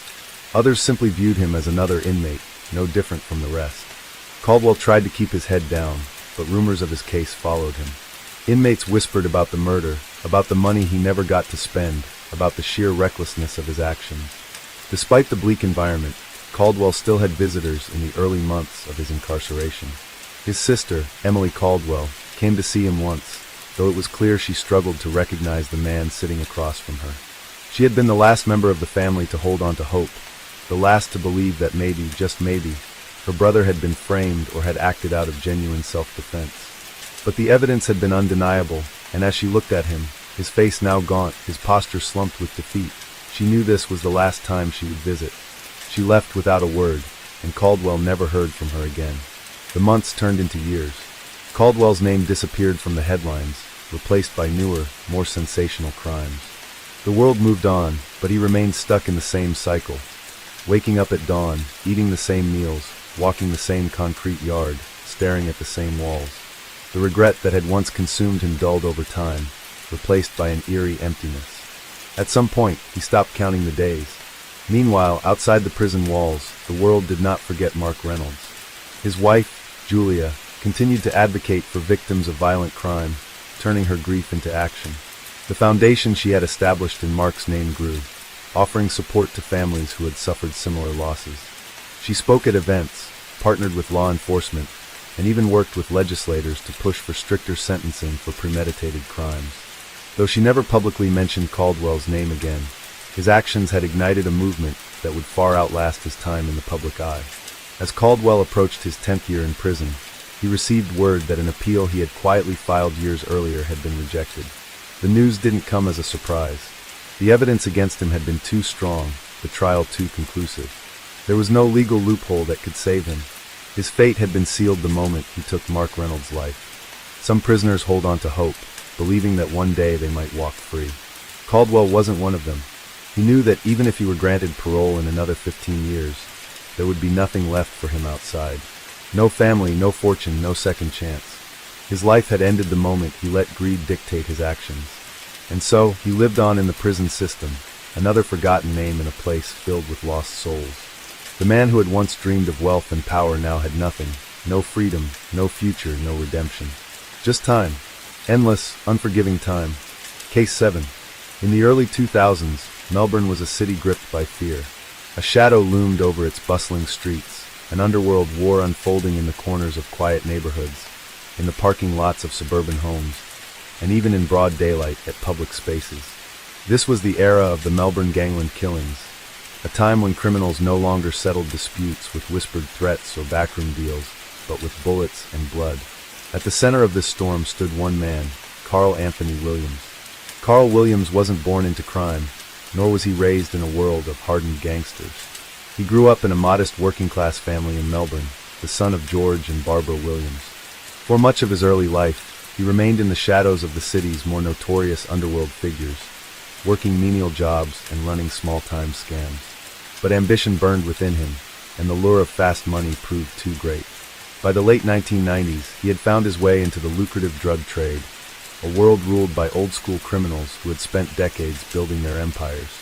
At first, Williams played the role of a silent partner, watching and learning from the powerful Moran family, who controlled a significant portion of Melbourne's drug market. He supplied and distributed amphetamines, making connections in the criminal underworld and gradually expanding his influence. But Williams was never satisfied with being second to anyone. He saw weaknesses in the system, cracks in the armor of those who had been in power for too long. He wanted more. His rise to infamy began on October 13, 1999. That day, what should have been a simple meeting to discuss debts and territory between Williams and Jason Moran turned violent. A gun was drawn, and Williams was shot in the stomach. He barely survived, but the incident left something far more dangerous than a scar. It left a thirst for revenge. The attack had turned him from a businessman into a warrior, one who would stop at nothing to seize control. In the following years, bodies began to drop. Mark Moran was the first major casualty, gunned down outside his home in June 2000. His death sent a clear message. Carl Williams was no longer just another player in the game. He was coming for the throne. But the Morans did not go down without a fight. Retaliation loomed, and the war escalated. By 2003, Melbourne was no longer safe. Gunfire erupted in unexpected places. Jason Moran and Pasquale Barbaro were killed while sitting in a parked van outside a children's football practice. The kind of attack that shattered the illusion that civilians were off limits. It was a war without rules, and Carl Williams was winning. His empire grew, absorbing the power left behind by the bodies of his enemies. But violence has a way of catching up, no matter how powerful one becomes. By 2004, Williams' name was whispered in police investigations and crime reports. Informants turned against him, and the law finally closed in. He was arrested, charged with multiple murders, and in 2007 he pleaded guilty. The courtroom was packed, not just with law enforcement officers eager to see him locked away, but with journalists, families of his victims, and even former allies who had survived his rise to power. He was sentenced to life in prison, his once great empire reduced to whispers and fading memories. But even behind bars, Williams' past could not be escaped. On April 19, 2010, while serving his sentence at Barwon Prison, he was attacked by a fellow inmate. The man struck him repeatedly with a metal rod, delivering a fatal blow that ended the reign of one of Australia's most notorious crime lords. Carl Williams was gone, but his story lived on, immortalized in books, documentaries, and the television series Underbelly. His legacy was not one of triumph, but of destruction, a tale of ambition that burned too bright, leaving nothing but ashes in its wake. And Melbourne, once gripped by fear, took a breath of relief. The war was over, but the scars remained. The death of Carl Williams in 2010 marked the end of an era, but his shadow still loomed over Melbourne. Even behind bars, he had remained a powerful figure, his name whispered in the corridors of power and crime alike. His murder inside Barwon Prison was a chilling reminder that in the world of organized crime, debts were never forgotten, and revenge had no expiration date. Williams' rise to power had not been an accident. It had been calculated, methodical, and ruthless. He had taken advantage of the fractures within Melbourne's underworld, eliminating rivals one by one until he stood at the top. But in doing so, he had created a long list of enemies, men who had lost brothers, fathers, and friends to his war. Even locked away, he was still a marked man. His execution was brutal and unrelenting. The killer, Matthew Johnson, was a hardened criminal with his own reputation for violence. Prison surveillance footage would later show Johnson approaching Williams from behind in the common area, carrying a heavy metal rod from an exercise bike. Without hesitation, he struck Williams in the head, again and again, until his victim collapsed. There was no struggle, no final words, only the cold efficiency of a man carrying out an act that had been long in the making. When the guards finally arrived, it was already too late. Many speculated on the reasons behind his murder. Some believed it was a hit ordered by old enemies, a delayed act of vengeance for the bloodshed he had caused in Melbourne's gangland wars. Others suggested it was about control. Inside prison, Williams had been cooperating with police, providing information that could bring down others still walking free. Whatever the reason, one thing was certain. The underworld had not forgotten Carl Williams, and they had made sure he did not escape justice, even in a cell. The aftermath of his death sent ripples through both the criminal underworld and the legal system. Investigations into corruption revealed that Williams had been receiving special privileges inside prison, fueling speculation that he had struck deals with authorities. A controversial arrangement had allowed him access to better food, private meetings, and even secret discussions with law enforcement. But all of that had only made him more vulnerable. In a world where loyalty was a currency, Williams had been seen as a traitor, and traitors did not get second chances. Outside the prison walls, the remnants of his empire crumbled. His associates, once untouchable figures in Melbourne's underworld, now faced arrests, betrayals, and internal conflicts. Some attempted to take what little power remained, while others fled, seeking refuge in anonymity. The police, emboldened by the fall of their greatest adversary, intensified their efforts to dismantle the network he had built. Williams' death did not erase the damage he had done. The families of his victims still carried their grief, and Melbourne, though safer than before, would never forget the years of fear and violence that had defined an entire generation. The Gangland War had left scars that could not be healed, a grim reminder that power gained through bloodshed would always end the same way. His name remained infamous, spoken in hushed tones among those who still lived in the shadows. Some saw him as a warning, a man who had flown too close to the sun and paid the ultimate price.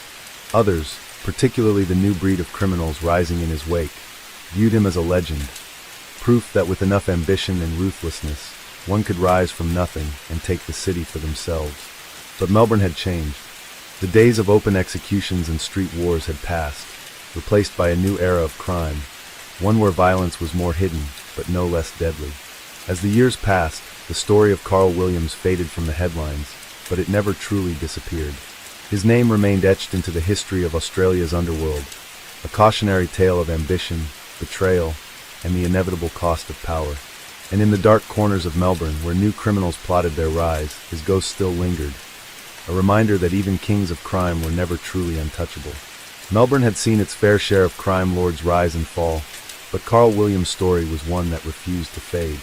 Even after his brutal murder in Barwon Prison, the ripple effects of his reign and downfall continued to shape Australia's criminal landscape. His death had been swift, decisive, and merciless, yet it had not brought closure. Instead, it had left a void, one that both law enforcement and the underworld scrambled to fill. In the months following Williams' killing, authorities intensified their crackdown on organized crime, determined to dismantle what remained of his empire. The Gangland Wars of the early 2000s had left Melbourne bloodied, and with Williams gone, some believed the violence would finally cease. But power does not disappear, it merely shifts hands. The question was, who would take his place? Old rivalries reignited in the wake of his absence. His former associates, once united under his leadership, found themselves without a clear path forward. Some sought to distance themselves from his legacy, eager to escape the inevitable scrutiny from police. Others saw an opportunity to claim a larger piece of the underworld, forging new alliances while settling old scores. But the power vacuum left behind was dangerous. The Melbourne underworld had been accustomed to a single dominant figure, and without one, the balance of power grew unstable. The man who had delivered the fatal blows, Matthew Johnson, had his own story to tell. A violent career criminal with deep ties to the prison underworld, Johnson had acted with brutal efficiency, but his motivations were never entirely clear. Officially, his attack on Williams was framed as an internal dispute, an act of prison violence rather than a premeditated assassination. But few believed it was that simple. Johnson was sentenced to life in prison for Williams' murder, but behind bars, he remained a feared figure. Some speculated he had been acting on behalf of others, perhaps carrying out a hit for those who had long wanted Williams dead. Others believed he had simply seized an opportunity, eliminating a man he saw as weak, a liability inside the prison walls. The truth, like much in the underworld, remained obscured. What was certain was that Johnson had delivered a message, one that resonated far beyond Barwon Prison. Williams' death was a reminder that no one, no matter how powerful, was untouchable. Even the most feared figures could be brought down with the right timing, the right circumstances, and the right weapon. In the wake of Williams' murder, deeper investigations into Victoria's correctional system revealed disturbing truths. It was no secret that corruption had played a role in Williams' criminal career. After all, he had operated with remarkable influence, even while incarcerated. But as more details emerged, the public was forced to confront just how compromised the system had become. Williams had been living in relative comfort inside Barwon prison. Reports surfaced of preferential treatment, secret meetings with law enforcement, and even leaked information that suggested he had been cooperating with authorities. It was this cooperation that many believed had sealed his fate. To his former allies, Williams had become a liability, a man who knew too much and was willing to talk. And in the underworld, there were few sins greater than betrayal. The scandal reached beyond the prison walls. Corrupt officials, bribed officers, and hidden deals came to light, exposing a network of influence that had allowed criminals to operate with near impunity. The revelations shook public confidence in the justice system, prompting sweeping reforms aimed at preventing such breaches in the future. But for many, it was too little too late. The damage had already been done. Despite his death, Williams' legend persisted. His story became the subject of books, documentaries, and even television dramas, cementing his place in Australia's criminal folklore.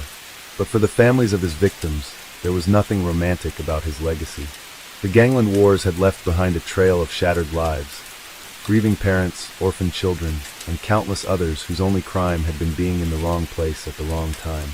For law enforcement, Williams' death was both a victory and a challenge. On one hand, it had removed a major player from Melbourne's criminal scene. On the other, it had created new problems, fresh conflicts, shifting alliances, and the emergence of younger, more ambitious criminals eager to take his place. The cycle of crime had not been broken, it had simply evolved. Williams' story served as a grim reminder of the nature of organized crime. There were no happy endings, no true winners, only temporary survivors. Those who rose to power did so with the knowledge that their reign would always be short-lived, their downfall inevitable. And as long as power remained a prize worth killing for, Melbourne's underworld would never truly be at peace. Years later, the streets of Melbourne still carried echoes of his name. The bars and clubs where deals had been made, the back alleys where lives had been lost, the prison where he had met his violent end. All of it was part of a story that refused to be forgotten. For some, he was a cautionary tale, a man who had climbed too high and paid the price. For others, he was a symbol of an era, one defined by ambition, greed, and bloodshed. But for those who had lived through the gangland wars, he was simply another name in a long line of men who had thought themselves untouchable, only to learn the truth too late. And in the darkest corners of the underworld, where whispers still carried weight, one truth remained. Power was never permanent, and death was always just one step away. Case 8. Sun Leong had always known that his life was a fragile balance of power, survival, and betrayal. He had lived in the shadows for too long, navigating the underworld of Southeast Asia with precision and caution. But now, after the massacre in the warehouse, that balance had been shattered. By morning, the news had spread like wildfire across Bangkok's criminal circles. Haroon Putra was dead, and Sun Leong was the prime suspect. The authorities had yet to take action, but that didn't mean he was safe. The people Haroon worked for, the real power behind his operations, would come looking for revenge. Sun didn't wait to see how things would unfold. He had always been a step ahead, and this time was no different. He slipped out of Bangkok before the sun had fully risen, leaving behind the car he had driven to the warehouse. He switched vehicles twice, paying cash to a corrupt mechanic in a back alley, and by the time the city began to wake, he was already on a train heading south toward Malaysia. He kept his head low, blending in with the other passengers, backpackers, traders, and locals going about their daily routines. His heart pounded every time the train stopped, every time he saw an officer patrolling the station. But no one was looking for him. Not yet. By the time he reached Penang, he had a new plan. He had connections in Indonesia, men who owed him favors, who could provide him with a new identity. But getting there wouldn't be easy. The moment Haroon's people realized he had left Thailand, they would spread their reach. Airports were out of the question. Borders were dangerous. He needed another way. For years, he had used the hidden networks of fishermen and smugglers that operated along the coast, men who knew the waters better than the authorities ever could. He found one of them in a small, nameless bar near the docks, a man called Iqbal, who had smuggled everything from stolen artifacts to fugitives escaping death sentences. But the price was steep. "I don't do charity," Iqbal had told him. Sun Leong had nothing left to bargain with, except information. He had spent his life gathering secrets, knowing that, in the right hands, information was worth more than gold. He gave Iqbal the name of a corrupt police chief in Surabaya who had been working with arms dealers. It was a dangerous trade, but it was enough to convince the smuggler to get him on a boat. The journey was treacherous. The sea was unforgiving, and every wave felt like a reminder that death was never far behind. But Sun made it. He stepped onto Indonesian soil under a new name, carrying nothing but the weight of his sins. Yet, even as he disappeared into the crowded streets of Jakarta, he knew this was far from over. Harun's people would never stop hunting him, and the blood he had spilled would never wash away. But Sun Liang had survived worse. And he wasn't about to stop now. Sun Liang knew better than to stay in one place for too long. Jakarta was a city of chaos and anonymity, perfect for hiding, but not for surviving indefinitely. He needed a new plan, a way to disappear completely. His first move was securing a fake identity. Through his years in the underworld, he had made contacts in every major city across Southeast Asia, and Jakarta was no exception. He found his way to a man named Yusuf, an expert in forging documents, changing names, and making ghosts out of criminals. "You need a new passport, a new face, and a new life," Yusuf said, inspecting Sun's appearance like a sculptor studying raw material. "That'll cost you." Sun had already anticipated this. He had no money, no assets, but he had something even more valuable, information. "There's a warehouse in Medan," Sun said, his voice low, "run by a syndicate moving illegal firearms. The Indonesian authorities don't know about it, but Harun Putra's people do. Give them the tip, and they'll burn it to the ground." Yusuf's eyes narrowed. He wasn't a man easily impressed, but he knew the weight of what Sun was offering. With a single phone call, he could turn a small war between crime syndicates into a bloodbath. He nodded. "Come back tomorrow," Yusuf said. "Your new life will be ready." Sun spent the night in a rundown guest house, the kind where no one asked questions. He lay on the thin mattress, staring at the ceiling fan as it spun lazily, his mind racing. He had been on the run before, but this time was different. This time, he wasn't just running from a single enemy. He was running from an entire world that wanted him dead. By morning, he had his new documents. His name was now Andy Rahman, a Malaysian businessman with a history of frequent travel. The passport was flawless, the kind that could pass any inspection. He also had a local ID, a bank account, and even a fake employment record. But a new name wasn't enough. He needed to leave Jakarta. With his new identity, he booked a ticket to Bali under the pretense of business travel. The airport was a risk, but with the chaos of tourists and the efficiency of his new documents, he slipped through unnoticed. As the plane took off, Sun Liang, or Andy Rahman, exhaled a slow breath. He wasn't safe yet, but he had bought himself time. What he didn't know was that someone had already picked up his trail. A single mistake, a small oversight, and the hunt had begun again. Sun Liang had always known that escape was a temporary state. He had spent years evading capture, moving from one country to another, shedding old identities and adopting new ones. Yet, the walls were closing in. In Bali, the streets pulsed with life, tourists basking in the sun, locals weaving through the chaos of markets and motorbikes. But beneath the surface, danger lurked in the shadows. He knew that the men hunting him were relentless. They would not stop. They had resources, connections, and the kind of patience that turned fugitives into ghosts. His meeting with the fixer had confirmed his fears. There was no safe haven. His past had finally caught up with him. He moved through the city with caution, slipping into the anonymity of crowds, his mind constantly calculating his next step. The weight of his crimes clung to him like a second skin, a reminder that no matter how far he ran, the blood he had spilled would always leave a trail. He relocated to a different hotel under a different name, ensuring that no pattern could be traced. His days were spent planning, gathering intelligence, identifying possible routes of escape. But even the best-laid plans had weaknesses. Every airport, every border crossing, every sea route carried the risk of exposure. His name was no longer just whispered in back rooms. It was written on lists held by dangerous people. As night fell, he remained awake, the glow of his laptop screen illuminating his face. He scanned the encrypted messages that detailed movements of his pursuers. They were close, closer than he had expected. Somewhere in the city, someone had recognized him. A single slip was all it took. The realization settled over him like a tightening noose. He had to act fast. Tomorrow, he would disappear again. If he failed, there would be no second chance. Case 9. In the late 1970s, a series of heinous crimes shocked the United States, committed by a man who managed to conceal his malevolent nature behind a facade of charm and normalcy. Rodney Alcala, later infamously known as the dating game killer, led a double life that left a trail of devastation across the country. Born Rodrigo Jacques Alcala Bucher on August 23, 1943, in San Antonio, Texas, Alcala's early life was marked by turbulence. After his father abandoned the family, his mother relocated them to Los Angeles. Alcala joined the U.S. Army in 1960, but was discharged after a nervous breakdown, during which he was diagnosed with antisocial personality disorder. This diagnosis, however, did little to deter him from pursuing higher education. He graduated from UCLA School of Fine Arts and later attended New York University under the alias John Berger.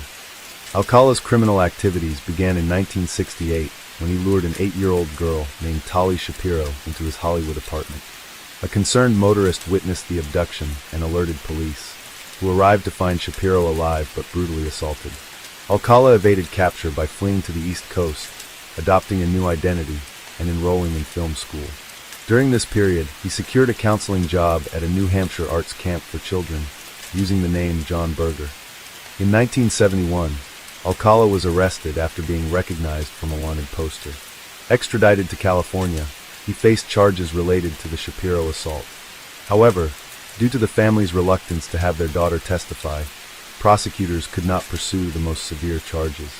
Alcala pleaded guilty to a lesser offense and served a brief prison sentence. Upon release, his predatory behavior escalated. Between 1977 and 1979, Alcala's spree intensified. He lured young women and girls, often posing as a professional photographer, and subjected them to unspeakable acts before ending their lives. His victims ranged in age from 12 to 28, and their bodies were discovered in various locations across California and New York. Despite his growing list of victims, Alcala managed to elude law enforcement, partly due to his unassuming demeanor and ability to blend into society. A chilling testament to his duplicitous nature occurred in 1978 when Alcala appeared on the popular television show The Dating Game. Introduced as a successful photographer, he charmed the audience and the Bachelorette, Cheryl Bradshaw, who chose him as her date. However, Bradshaw later declined to go out with him, citing an unsettling feeling she couldn't ignore. This public appearance, juxtaposed with his clandestine atrocities, highlighted the stark contrast between his public persona and his hidden monstrosity. Alcala's downfall began with the disappearance of 12-year-old Robin Samso in 1979. Witnesses reported seeing a man matching Alcala's description talking to her before she vanished.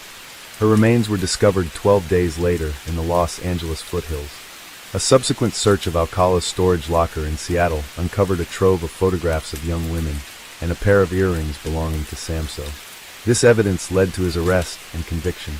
Over the years, Alcala was tried multiple times, with convictions overturned on technicalities. However, advancements in DNA technology eventually linked him to several other murders, solidifying his guilt. In 2010, he was sentenced to death for 5 murders in California.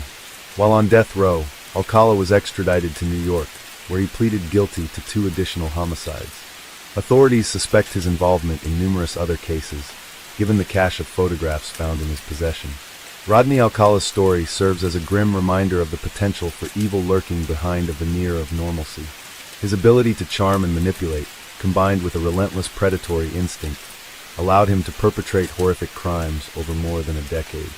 The enduring impact of his actions continues to resonate, underscoring the importance of vigilance and the relentless pursuit of justice for victims of such unimaginable atrocities. As authorities delved deeper into the case, they uncovered a disturbing reality. Rodney Alcala had been a master of deception, evading capture for years through a mix of charm, intelligence, and calculated manipulation. Investigators began meticulously piecing together his movements, trying to understand how a man who had been arrested and imprisoned multiple times managed to continue his killing spree across multiple states. One of the most chilling aspects of Alcala's crimes was his collection of photographs. When detectives searched his rented storage unit in Seattle, they found hundreds of images of young women and children, some smiling, others appearing uneasy, as if caught in a moment of realization. Many of these individuals were never identified, leaving a haunting question: how many more victims had fallen prey to him? Police released a selection of these images to the public in hopes that families might recognize missing loved ones, and tragically, some were indeed linked to unsolved cases stretching back years. The forensic evidence against Alcala grew stronger with time. Advances in DNA technology in the late 1990s and early 2000s connected him to previously unsolved murders in California, New York, and potentially even beyond. The pattern of his crimes became more evident. He would lure his victims by pretending to be a photographer, promising them glamour and fame. Once alone, he would subject them to horrifying abuse before ending their lives in some of the most brutal ways imaginable.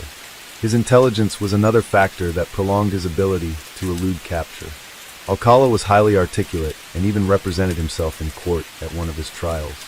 During these proceedings, he played mind games with the jury, even questioning witnesses himself. At one point, he bizarrely asked a criminologist who was testifying against him, "Do you think I did it?" A moment that left the courtroom in stunned silence. Despite his attempts to manipulate the justice system, the overwhelming evidence ensured his conviction. By 2010, he was sentenced to death for 5 murders in California. Yet even then, law enforcement agencies suspected his true body count was far higher. While in custody, Alcala was extradited to New York, where he pleaded guilty to 2 additional murders. He was also linked to a case in Wyoming, and investigators in other states began re-examining cold cases that bore similarities to his crimes. For the families of his victims, justice came too late, but there was at least a sense of closure. Many of them had spent decades searching for answers, only to discover that their loved ones had fallen into the hands of a ruthless predator. Parents, siblings, and friends spoke of their loss, describing the deep wounds that never truly healed. The case of Robin Samso, the 12-year-old girl whose murder had ultimately led to Alcala's capture, remained one of the most heartbreaking. Her mother spent years fighting to keep his convictions intact, enduring multiple retrials and legal setbacks. Alcala's legacy remains one of horror. His case is often cited in criminal psychology courses as an example of a psychopath who weaponized charm and deception to evade justice. His appearance on The Dating Game remains one of the most unsettling moments in television history. A serial killer smiling on national television while, unbeknownst to the world, bodies were piling up. By the time of his death in 2021, Rodney Alcala had spent decades behind bars, but the full extent of his crimes may never be known. The photographs he left behind still hold secrets, and there are families still waiting for answers. His story serves as a chilling reminder that some of the most dangerous individuals do not lurk in the shadows but walk among us, hidden behind friendly smiles and disarming words. As Rodney Alcala sat in his prison cell, the weight of his crimes stretched far beyond the walls that confined him. Law enforcement agencies across the United States continued their efforts to link him to unsolved cases, believing that his true number of victims was far greater than those for which he had been convicted.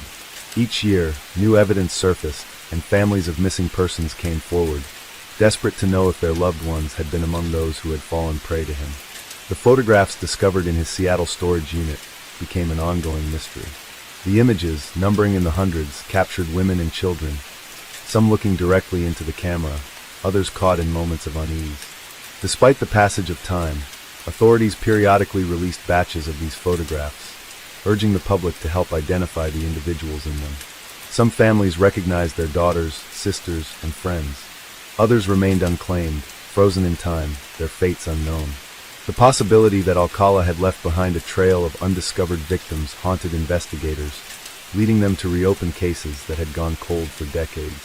One of the most disturbing aspects of Alcala's methods was his ability to blend into society. He had an uncanny ability to make people trust him, luring women into a false sense of security with promises of modeling opportunities. His background in fine arts and photography gave him the perfect cover. He moved through different states, leaving bodies in his wake, yet each time he managed to avoid suspicion for years. In the years following his conviction, forensic experts continued working tirelessly to connect DNA evidence from various crime scenes to Alcala. By 2011, he had been charged with additional murders, including 2 women killed in New York in the 1970s. As technology advanced, genetic genealogy and improved forensic techniques led to further discoveries. In 2021, just months before his death, authorities linked him to the murder of a woman in Wyoming, whose body had been found in 1982. Investigators suspected there were even more victims, but time was running out to uncover the full extent of his crimes. Meanwhile, the families of the victims lived with a grief that never truly faded. Many of them had spent years searching for answers, only to receive the devastating confirmation that their loved ones had been murdered by a man who had shown no remorse. Court proceedings were emotionally grueling, forcing families to relive their trauma while Alcala sat before them, sometimes even smirking as they described the pain he had inflicted. His ability to manipulate the justice system, winning appeals, forcing retrials, and delaying justice, only added to their suffering. One of the most infamous moments in Alcala's case remained his appearance on the dating game. The thought of a serial killer being introduced as a charming, eligible bachelor on national television was a chilling reminder of how easily he had fooled those around him. His victim count was rising even as he laughed and flirted with the game show's host and contestants. Cheryl Bradshaw, the woman who had chosen him as her date, later recalled feeling an immediate sense of unease after the show ended. She refused to go on the date, unknowingly saving her own life. By the time of his death in 2021, Alcala had spent decades in prison, sentenced to death multiple times over. Yet, for many, his passing did not bring closure. His crimes left an irreversible scar on the families of his victims and on the justice system itself. The photographs he left behind, filled with unknown faces, remained an ongoing mystery, leading investigators to believe that his true number of victims might never be fully known. Rodney Alcala's story serves as a grim reminder of how serial killers can move undetected in society, hiding in plain sight. He was not a shadowy figure lurking in alleyways. He was an intelligent, educated man who used charm and deceit as his weapons. His ability to manipulate those around him allowed him to evade justice for years, leaving devastation in his wake. Even now, long after his death, the search for his victims continues. Investigators still receive new leads, families still wait for answers, and forensic experts continue analyzing evidence in the hopes of uncovering the full truth. The legacy of Rodney Alcala is one of horror, deception, and an unsettling reminder that true evil often wears a friendly face. Case 10. Ted Bundy was one of the most infamous serial killers in American history, a man whose charm and intelligence masked a deeply depraved nature. Born Theodore Robert Bundy on November 24, 1946, in Burlington, Vermont, his early life was marked by secrecy and deception. He was raised by his grandparents under the belief that his mother, Eleanor Louise Cowell, was actually his sister. This revelation, which he discovered later in life, may have contributed to his psychological turmoil. Despite an outwardly normal childhood, Bundy exhibited disturbing behavior from an early age, including a fascination with knives and an inability to connect emotionally with others.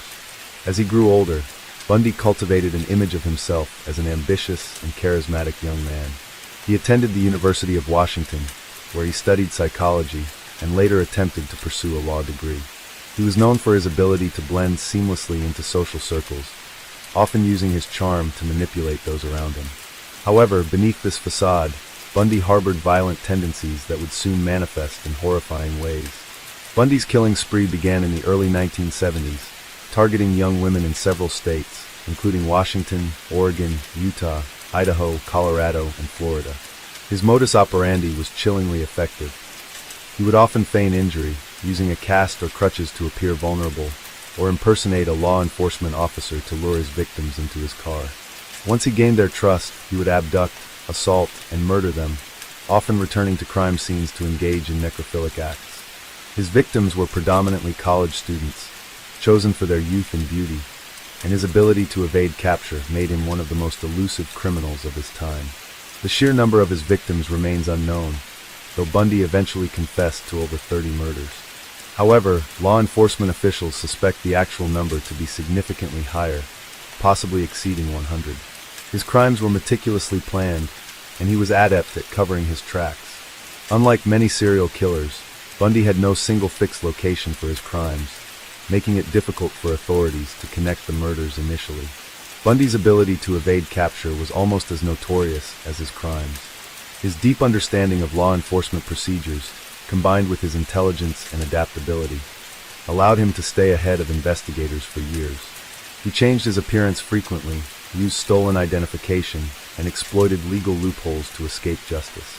Even when he was eventually apprehended in Utah in 1975 for aggravated kidnapping and attempted criminal assault, Bundy managed to escape twice from custody, first by jumping from a second-story courthouse window and later by sawing a hole in the ceiling of his jail cell. During his time as a fugitive, Bundy continued his spree of violence, culminating in the brutal attacks at the Chi Omega sorority house at Florida State University in 1978. In a matter of minutes, Bundy bludgeoned and strangled multiple victims, leaving behind a horrific crime scene that would ultimately lead to his downfall. He was arrested soon after and charged with multiple murders. This time, authorities ensured he would not escape again. Bundy's trial was one of the most sensationalized in American history. It was one of the first cases to receive extensive media coverage, with cameras in the courtroom broadcasting every moment to a captivated audience. Bundy, always eager for attention, chose to represent himself in court, using his legal knowledge to delay proceedings and manipulate the system. However, the evidence against him was overwhelming, including eyewitness testimonies, forensic evidence, and a distinct bite mark that matched his dental impressions. In 1979, Bundy was convicted of multiple counts of murder and sentenced to death. Over the next decade, he exhausted every possible legal avenue to delay his execution, even offering to provide additional details about his crimes in exchange for clemency. His final confessions came in the days leading up to his execution, as he admitted to numerous murders that had long remained unsolved. On January 24, 1989, Bundy was executed in the electric chair at Florida State Prison. Crowds gathered outside the prison, celebrating the death of a man who had terrorized the nation for years. Despite his execution, Bundy's legacy continues to haunt criminologists, psychologists, and true crime enthusiasts. His case remains one of the most extensively studied examples of psychopathy and serial murder, offering insights into the mind of a killer who was able to manipulate and deceive those around him with terrifying ease. His story serves as a chilling reminder that true evil can often wear the mask of normalcy, hiding in plain sight. Ted Bundy's case is not only one of the most infamous serial killer stories in American history, but also a prime example of how manipulation, charm, and a complete lack of remorse can allow a criminal to evade justice for years. His crimes spanned multiple states, and his ability to exploit legal systems, media attention, and even personal relationships made him one of the most enigmatic and dangerous criminals of the 20th century. To fully understand the extent of Bundy's depravity, it's essential to examine the details of his early life, his methods of killing, his psychological profile, his multiple arrests and escapes, his trial, and his eventual execution. Bundy was born to a single mother, Eleanor Louise Cowell, in 1946. His mother was just 22 years old when she gave birth to him at the Elizabeth Lund Home for Unwed Mothers in Burlington, Vermont. To avoid societal shame, her family decided to raise Ted as their own child, while Eleanor was introduced to him as his older sister. This deception would later have a profound effect on Bundy, particularly when he discovered the truth about his origins. From a young age, Bundy exhibited signs of antisocial behavior. While many remember him as a well-mannered and intelligent child, those who knew him more intimately noticed something unsettling about him. He displayed an unusual interest in violence, enjoyed scaring people for his own amusement, and showed no remorse for his actions. His childhood lacked significant emotional connections, and as he grew older, he became more adept at masking his true self under a charming and seemingly normal exterior. Despite this, Bundy excelled academically. He attended the University of Puget Sound and later transferred to the University of Washington, where he studied psychology. Ironically, while studying human behavior, Bundy was secretly refining his ability to manipulate and deceive others. At one point, he even worked for a crisis hotline where he provided guidance to troubled individuals, an eerie contrast to the violent double life he would later lead. It wasn't until his romantic life took a hit that Bundy's violent tendencies began to surface. His first serious girlfriend, a wealthy and sophisticated woman, broke up with him after realizing he lacked ambition. This rejection seemed to ignite a deep-seated rage in Bundy. Many criminologists believe this event served as a catalyst for his later crimes, as many of his victims closely resembled his former girlfriend. Bundy's first confirmed murders began in 1974, though it is suspected that he had killed before then. His pattern was consistent. He targeted young, attractive women, often those with long, dark hair parted in the middle. His method of luring victims was calculated and effective. He would pretend to be injured, using a fake arm cast or crutches, and approach young women asking for help. Once they were close enough, he would overpower them, often using a blunt object to render them unconscious before taking them to a secluded location where he would assault and ultimately kill them. Throughout 1974, Bundy's crimes escalated. In Washington, he kidnapped and murdered several women, including Linda and Healy, a University of Washington student. That same year, in broad daylight, he abducted 2 women from Lake Sammamish State Park. Witnesses saw him approaching women under the name Ted, which ultimately provided investigators with one of their first critical leads. Bundy's crimes spread across multiple states, including Oregon, Utah, and Colorado. He adapted quickly, using different tactics to avoid suspicion. Sometimes, he would impersonate a police officer or a firefighter, exploiting public trust to lure victims into his car. His ability to blend into different social environments made him nearly invisible to law enforcement for years. Bundy was finally arrested in August 1975 when a Utah police officer stopped him for erratic driving. A search of his vehicle revealed handcuffs, a crowbar, an ice pick, and other suspicious items. This led to his initial charge of aggravated kidnapping, but it wasn't enough to connect him to the murders just yet.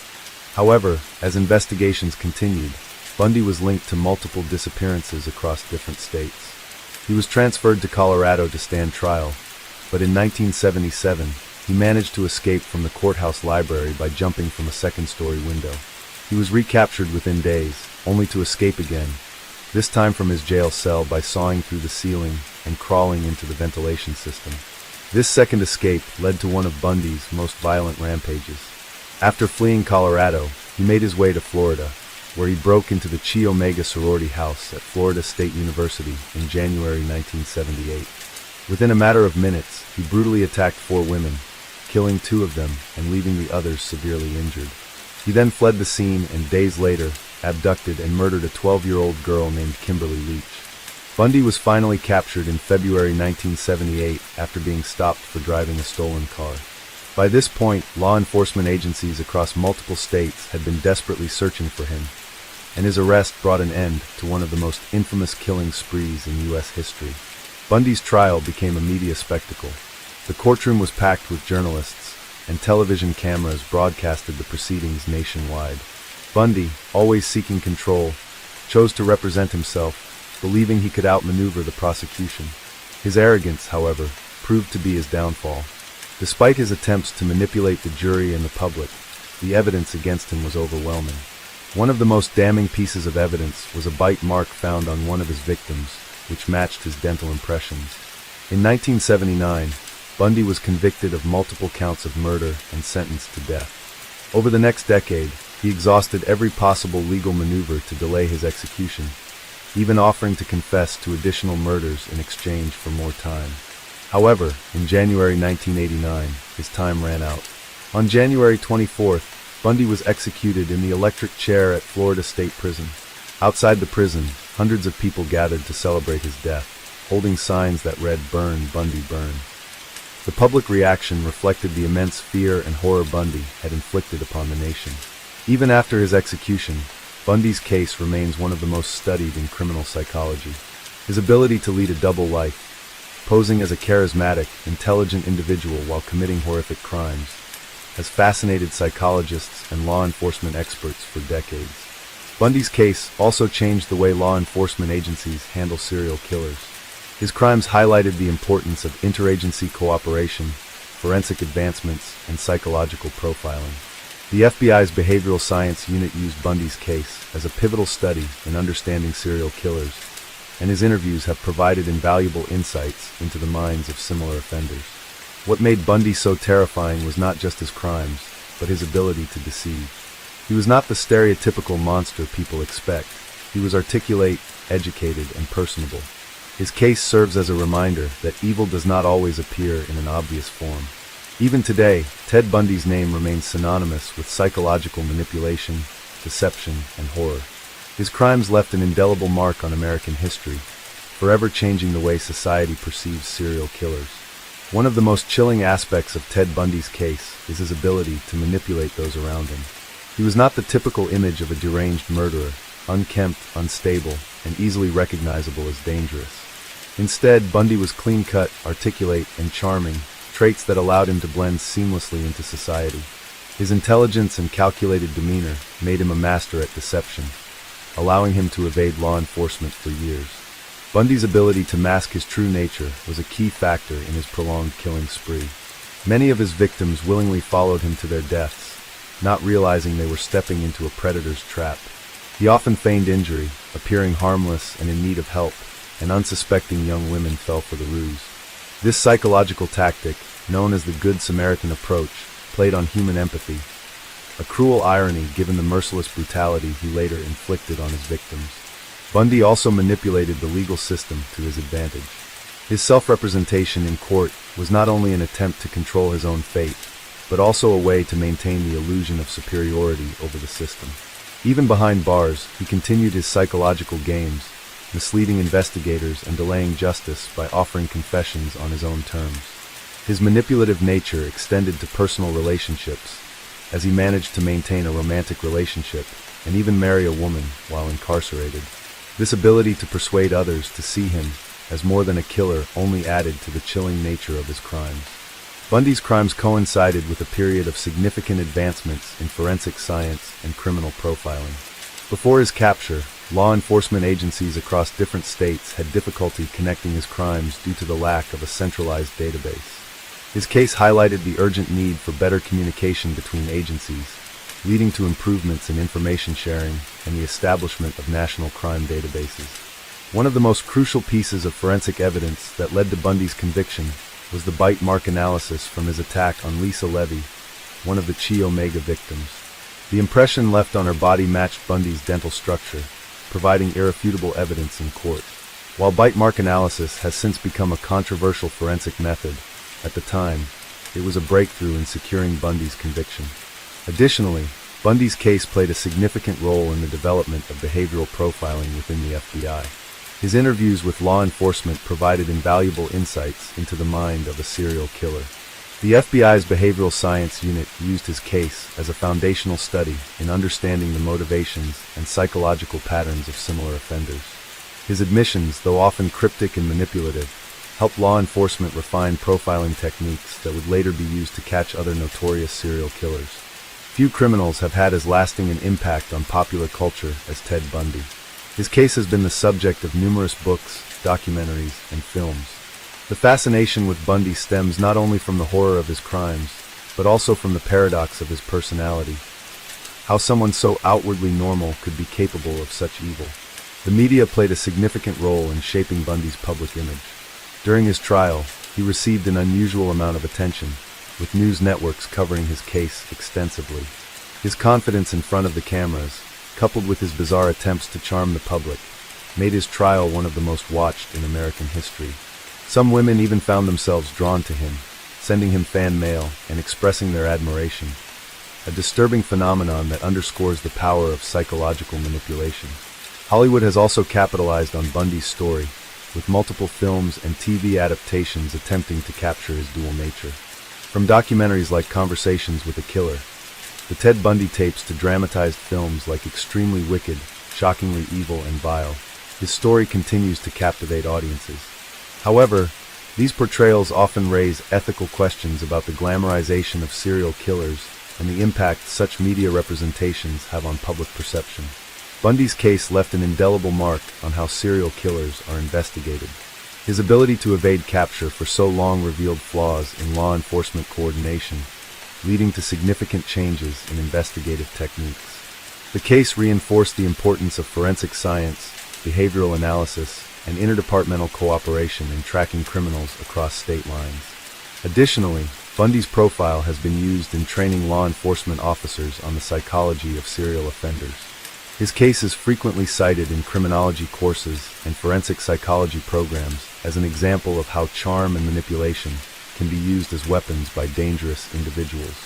Even decades after his execution, Bundy's legacy remains relevant in discussions about criminal justice, psychology, and media ethics. His story serves as a cautionary tale about the dangers of underestimating individuals who seem outwardly normal, but harbor a darkness beneath the surface. His ability to deceive those around him, exploit the legal system, and evade justice for so long makes his case one of the most studied and unsettling in American history. Case 11. The legend of the Bunny Man has haunted the state of Virginia for decades, its origins buried beneath layers of folklore and fact. At first glance, it sounds like nothing more than a ghost story. An escaped asylum inmate dressed in a rabbit costume, attacking people with an axe under the cover of night. But dig deeper, and you'll find that the myth is rooted in real events, incidents that remain unexplained to this day.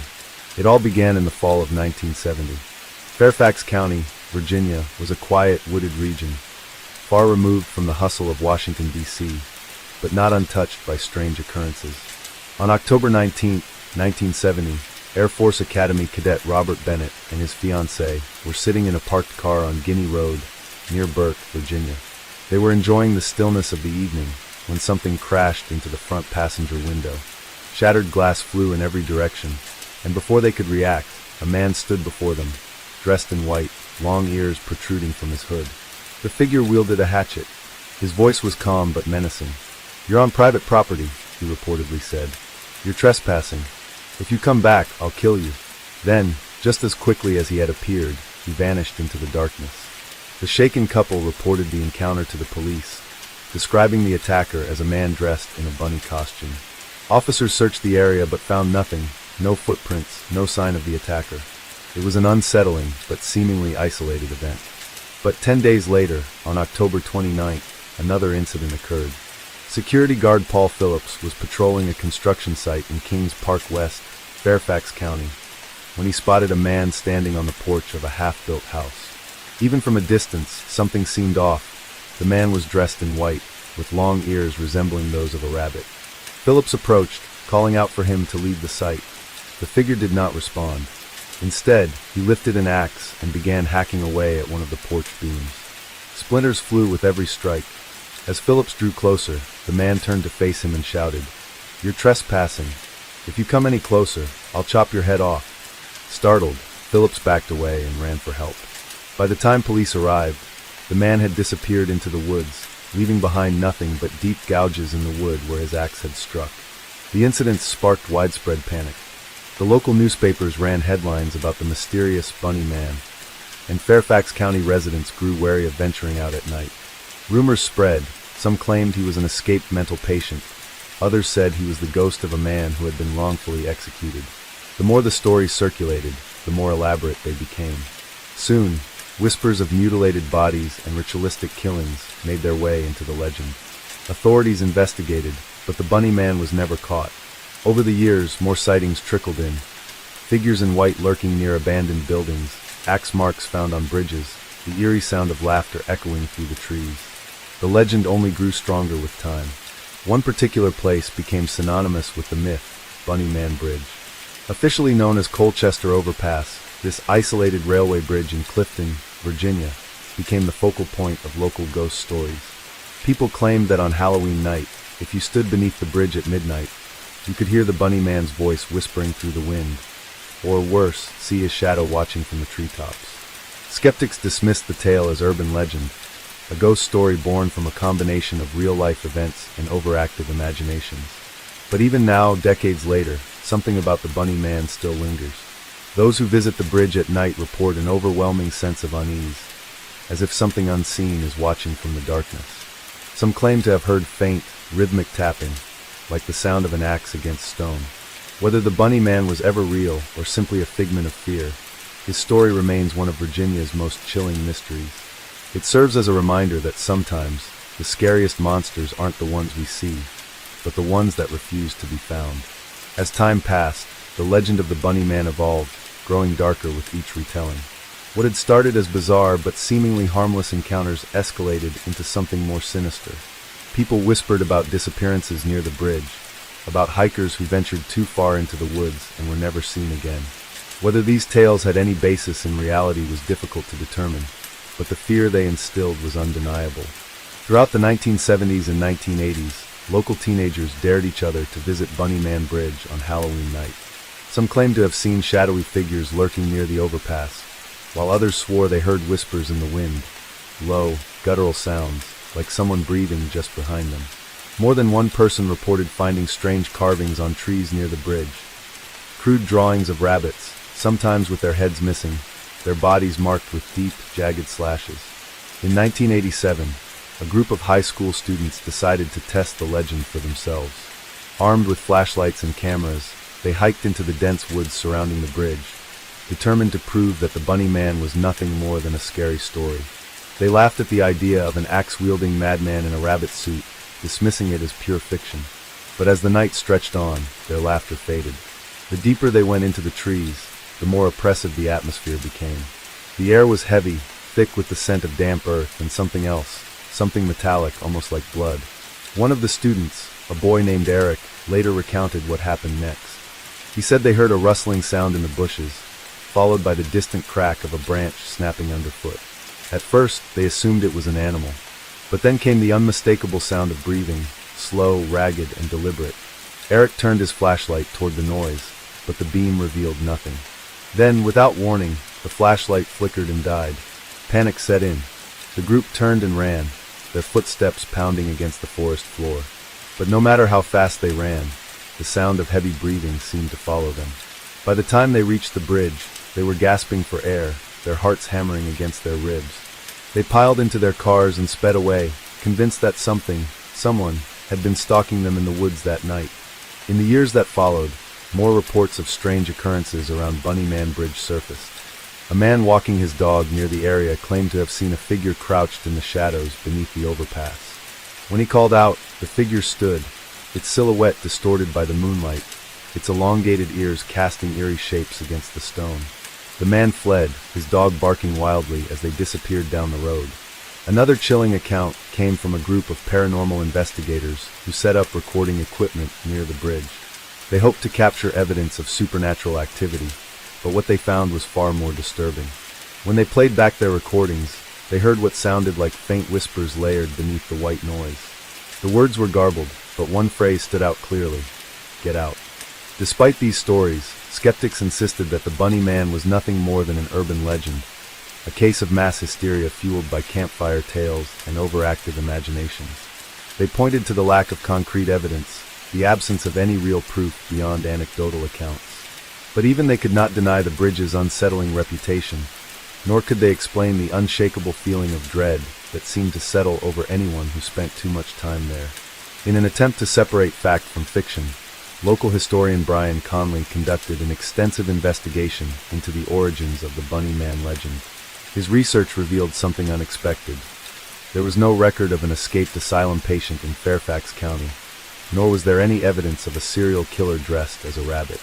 However, Conley did uncover newspaper articles from 1970 detailing the original Bunny Man sightings, the reports made by Robert Bennett and Paul Phillips. The incidents were real, even if the man behind them was never found. What became of the Bunny Man? No one knows for certain. Some believe he was a drifter, an unhinged recluse who took pleasure in terrifying others before vanishing into the wilderness. Others think he was an ordinary man who, for reasons unknown, chose to hide behind the mask of an urban legend.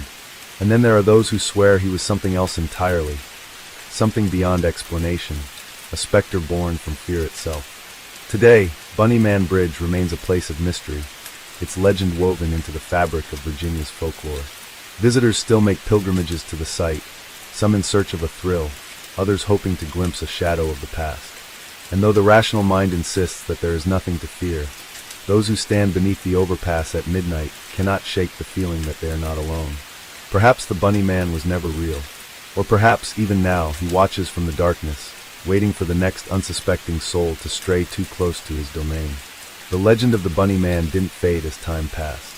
Instead, it grew, whispered among children at sleepovers, spoken in hushed tones by teenagers daring each other to visit the infamous Colchester overpass, and even analyzed by local historians trying to separate fact from fiction. But some stories were never meant to be untangled.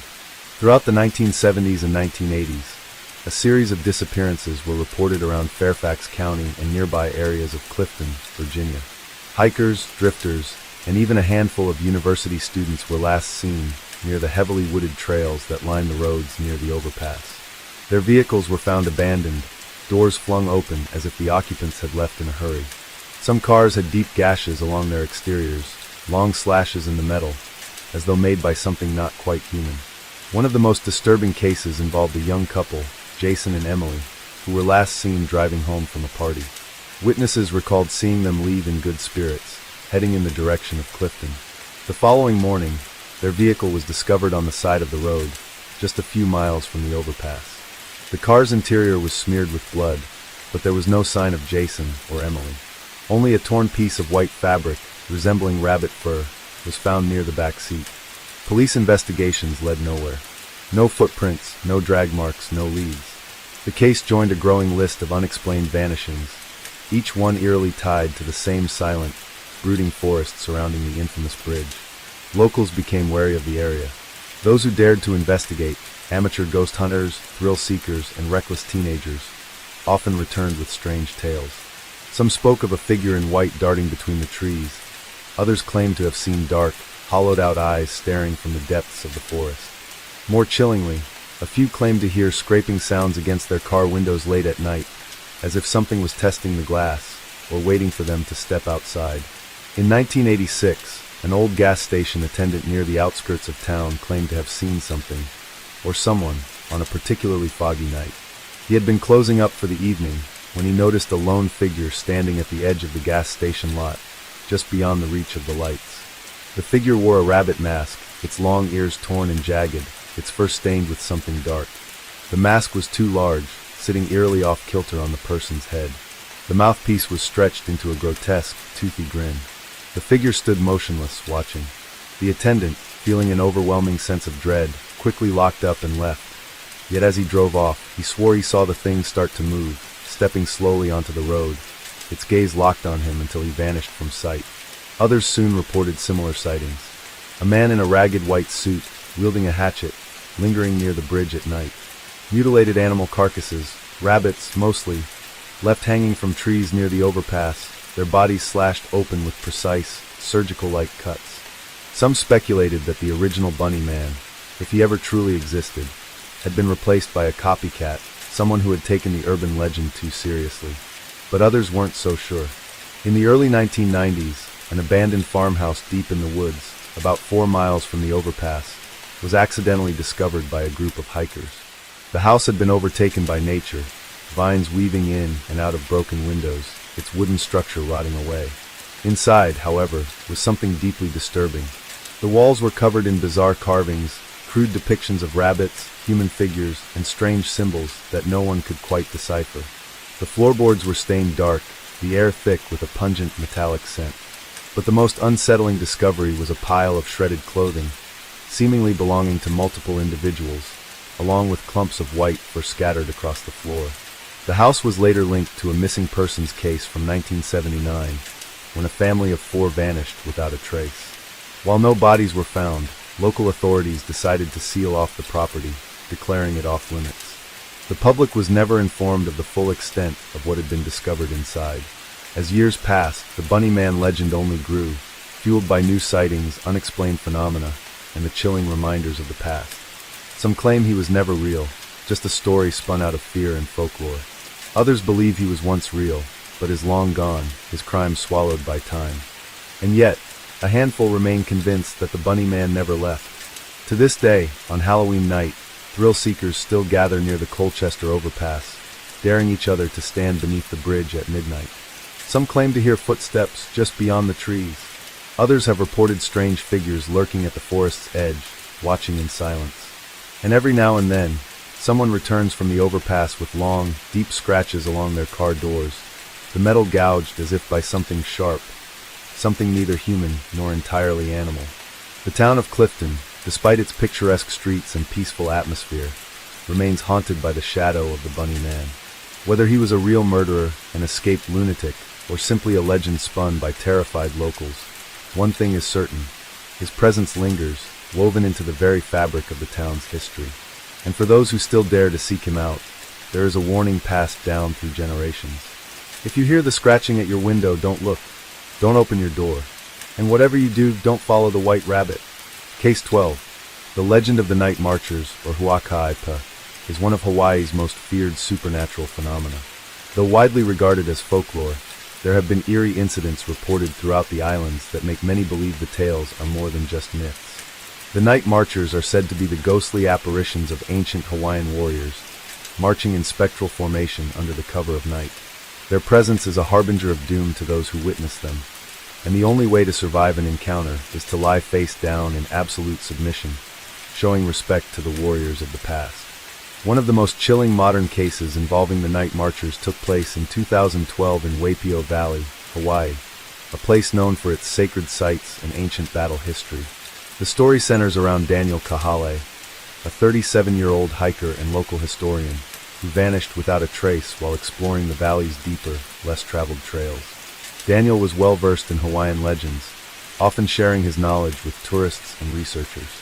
He believed in respecting the Aina, land, and the spirits that guarded it. Despite his deep understanding of Hawaiian traditions, Daniel was known for his skepticism towards supernatural claims. He often dismissed the stories of the night marchers as exaggerated folklore, insisting there was no documented proof that they existed. However, his final recorded message hinted at something much darker than mere legend. Daniel's journey into Waipio Valley was meant to be a 2-day excursion.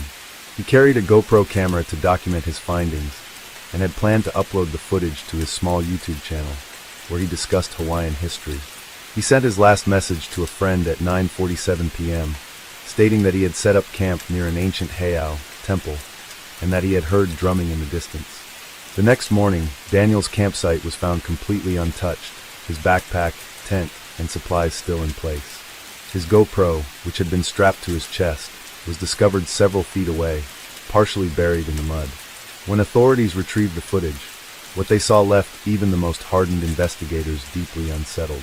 The footage begins as expected, Daniel speaking to the camera, narrating his exploration of Waipio Valley, describing ancient petroglyphs and burial caves. As night falls, the camera captures something unusual, a distant glow of torches moving in a straight line across the valley floor. Daniel's voice turns from curiosity to unease as the drums grow louder. He whispers into the camera that he's witnessing something that shouldn't be there. Then, the sound of chanting emerges from the darkness. The voices are deep, rhythmic, and commanding, resonating through the valley. Daniel, now visibly shaken, makes a crucial mistake.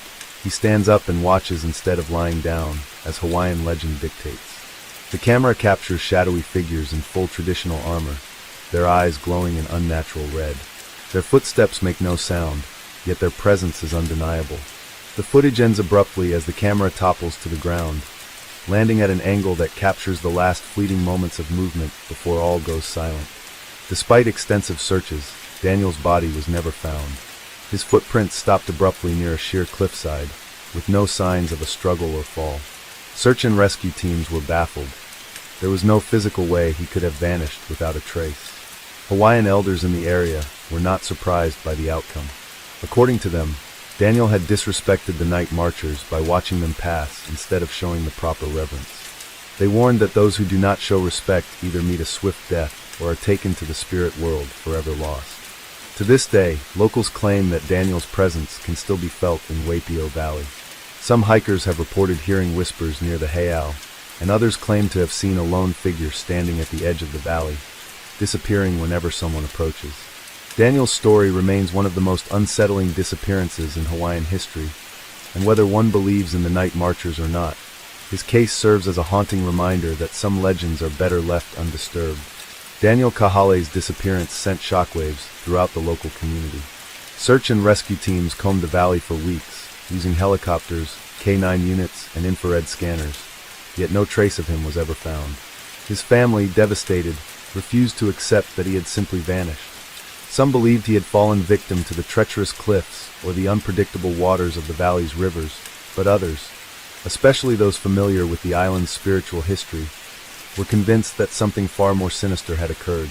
Local kupuna elders, who had spent their lives in Waipio Valley, warned search parties not to look too deeply. They claimed that the night marchers do not leave behind victims in any physical sense. Instead, those who cross their path and fail to show respect are taken into the spirit world, never to be seen again. Some rescue workers, initially skeptical, began experiencing unusual events during their search. Batteries draining suddenly, GPS systems failing, and eerie, rhythmic drumming echoing through the valley at night. 3 days after the search was officially called off, a massive thunderstorm swept across the Big Island, bringing record-breaking rainfall and causing landslides in Waipio Valley. The heiau where Daniel had last camped was partially buried under mud and debris, as if nature itself was erasing any trace of what had happened. Lightning repeatedly struck the valley floor, an unusual occurrence even in Hawaii's storm-prone weather. The storm only deepened the belief that Daniel's fate was sealed by something beyond human understanding. Many saw it as a sign from the ancient spirits, a warning to never disturb their sacred paths again. Despite Daniel's disappearance, his story refused to fade. Hikers and local residents began reporting strange sightings in the months that followed. A lone figure standing at the valley's edge at sunset, only to disappear when approached. Whispers carried by the wind, calling out in an unrecognizable voice. Faint drumming at night, growing louder near the site of Daniel's last known location. One chilling account came from a group of tourists who visited the valley with a local guide. As they reached a lookout point, one of the tourists froze in place, staring into the distance. When asked what she saw, she described a row of shadowy figures carrying torches, walking in perfect formation across the valley floor. The guide, realizing what she was witnessing, immediately told everyone to kneel and avert their gaze. When the tourist tried to take a picture, her camera malfunctioned, deleting all images from her SD card. The group left in terrified silence. None of them spoke about what they saw again. Daniel's GoPro footage was carefully examined by forensic analysts, but what they found raised more questions than answers. The last 2 minutes of the recording contained audio distortions unlike anything they had encountered before. Experts described the interference as a low-frequency hum mixed with rhythmic drumming, but what disturbed them most was a deep, guttural voice that emerged near the end. Though difficult to make out, Hawaiian language specialists believed the voice was chanting an ancient war cry, one only used by Ali'i warriors preparing for battle. Even more unsettling, Daniel's own voice disappears in the final 30 seconds. He is clearly running, his breathing ragged, but his footsteps are completely silent. The final frame shows a shadow looming over the camera, its shape indistinct but clearly humanoid. The footage ends abruptly, as if the device had been forcefully turned off.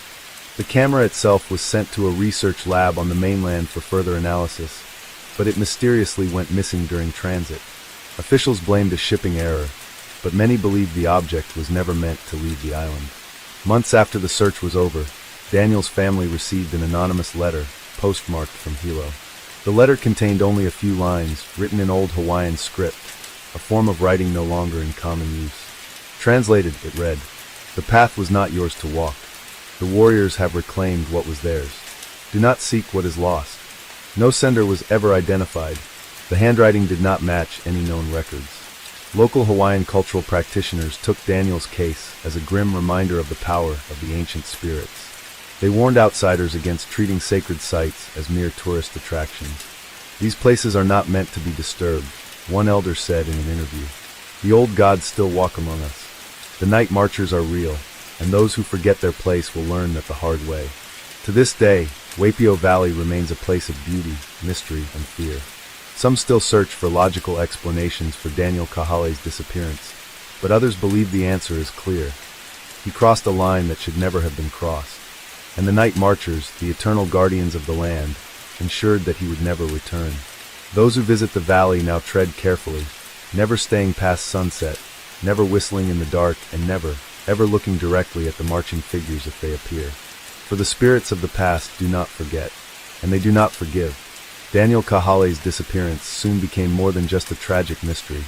It became an urban legend. His name was whispered in hushed voices, a cautionary tale for those who dared challenge the ancient spirits of Hawaii.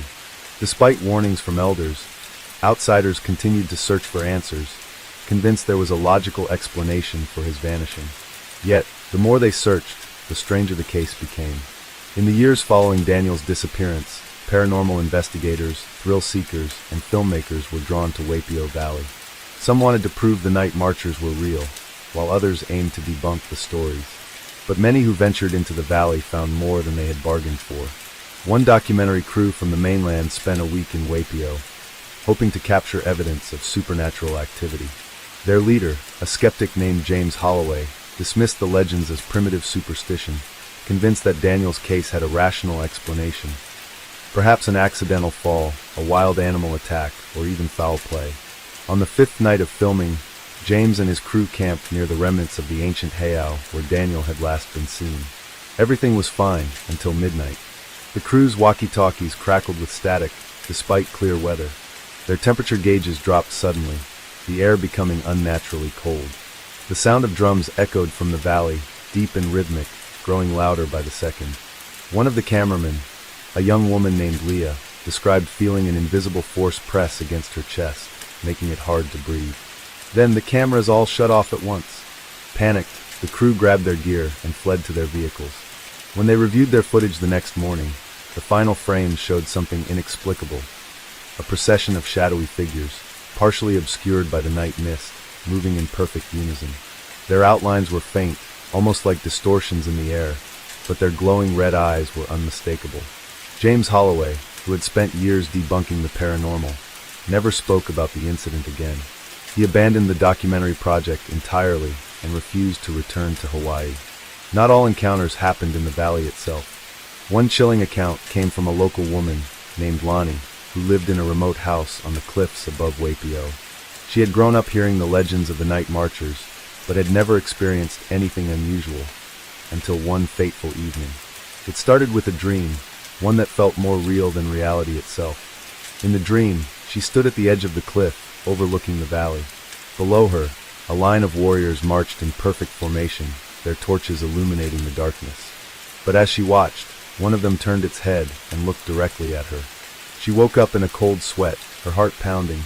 But then, she realized something terrifying. The chanting from her dream was still happening. Outside her window, the distant sound of conch shells filled the air.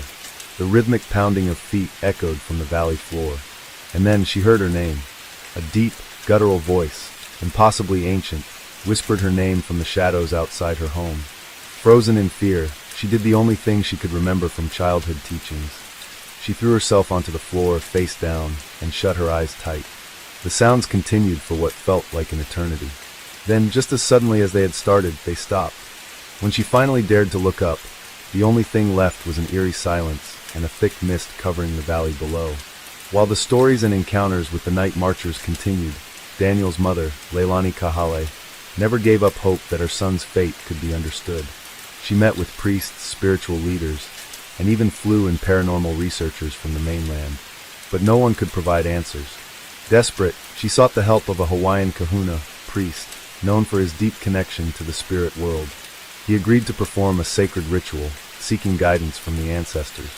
During the ritual, as he chanted in the old tongue, Leilani felt a sudden pressure in the air, like something unseen had entered the room. The kahuna fell silent, his eyes wide with fear. After a long pause, he whispered, "Your son is with the warriors now.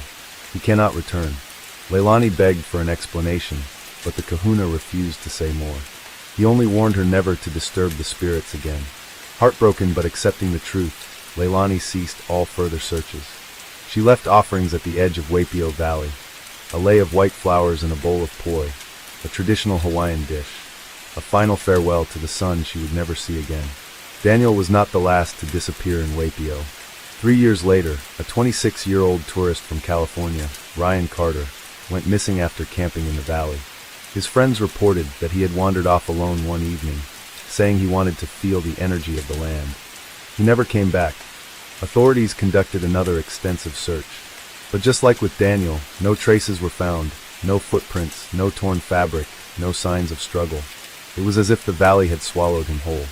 The last photo on his phone, retrieved from a cloud backup, was chilling, a dimly lit trail, disappearing into the mist, with faint, glowing lights hovering in the distance. Today, Waipio Valley remains as mysterious as ever. While many continue to visit, locals warn against disrespecting the land. The legends of the night marchers are not just myths, they are warnings. Do not walk the valley after sunset. Do not whistle at night. Do not challenge what you do not understand. For those who forget these rules, the warriors are still marching, and they do not leave survivors. Even now, on certain nights, when the mist rolls in and the wind is eerily still, you can hear them, the steady beat of drums, the distant calls of conch shells, and the unseen eyes watching from the darkness. And if you ever find yourself in Waipio Valley at the wrong time, remember this. Never look directly at them, never make a sound, and never, ever stand in their path. Case 13.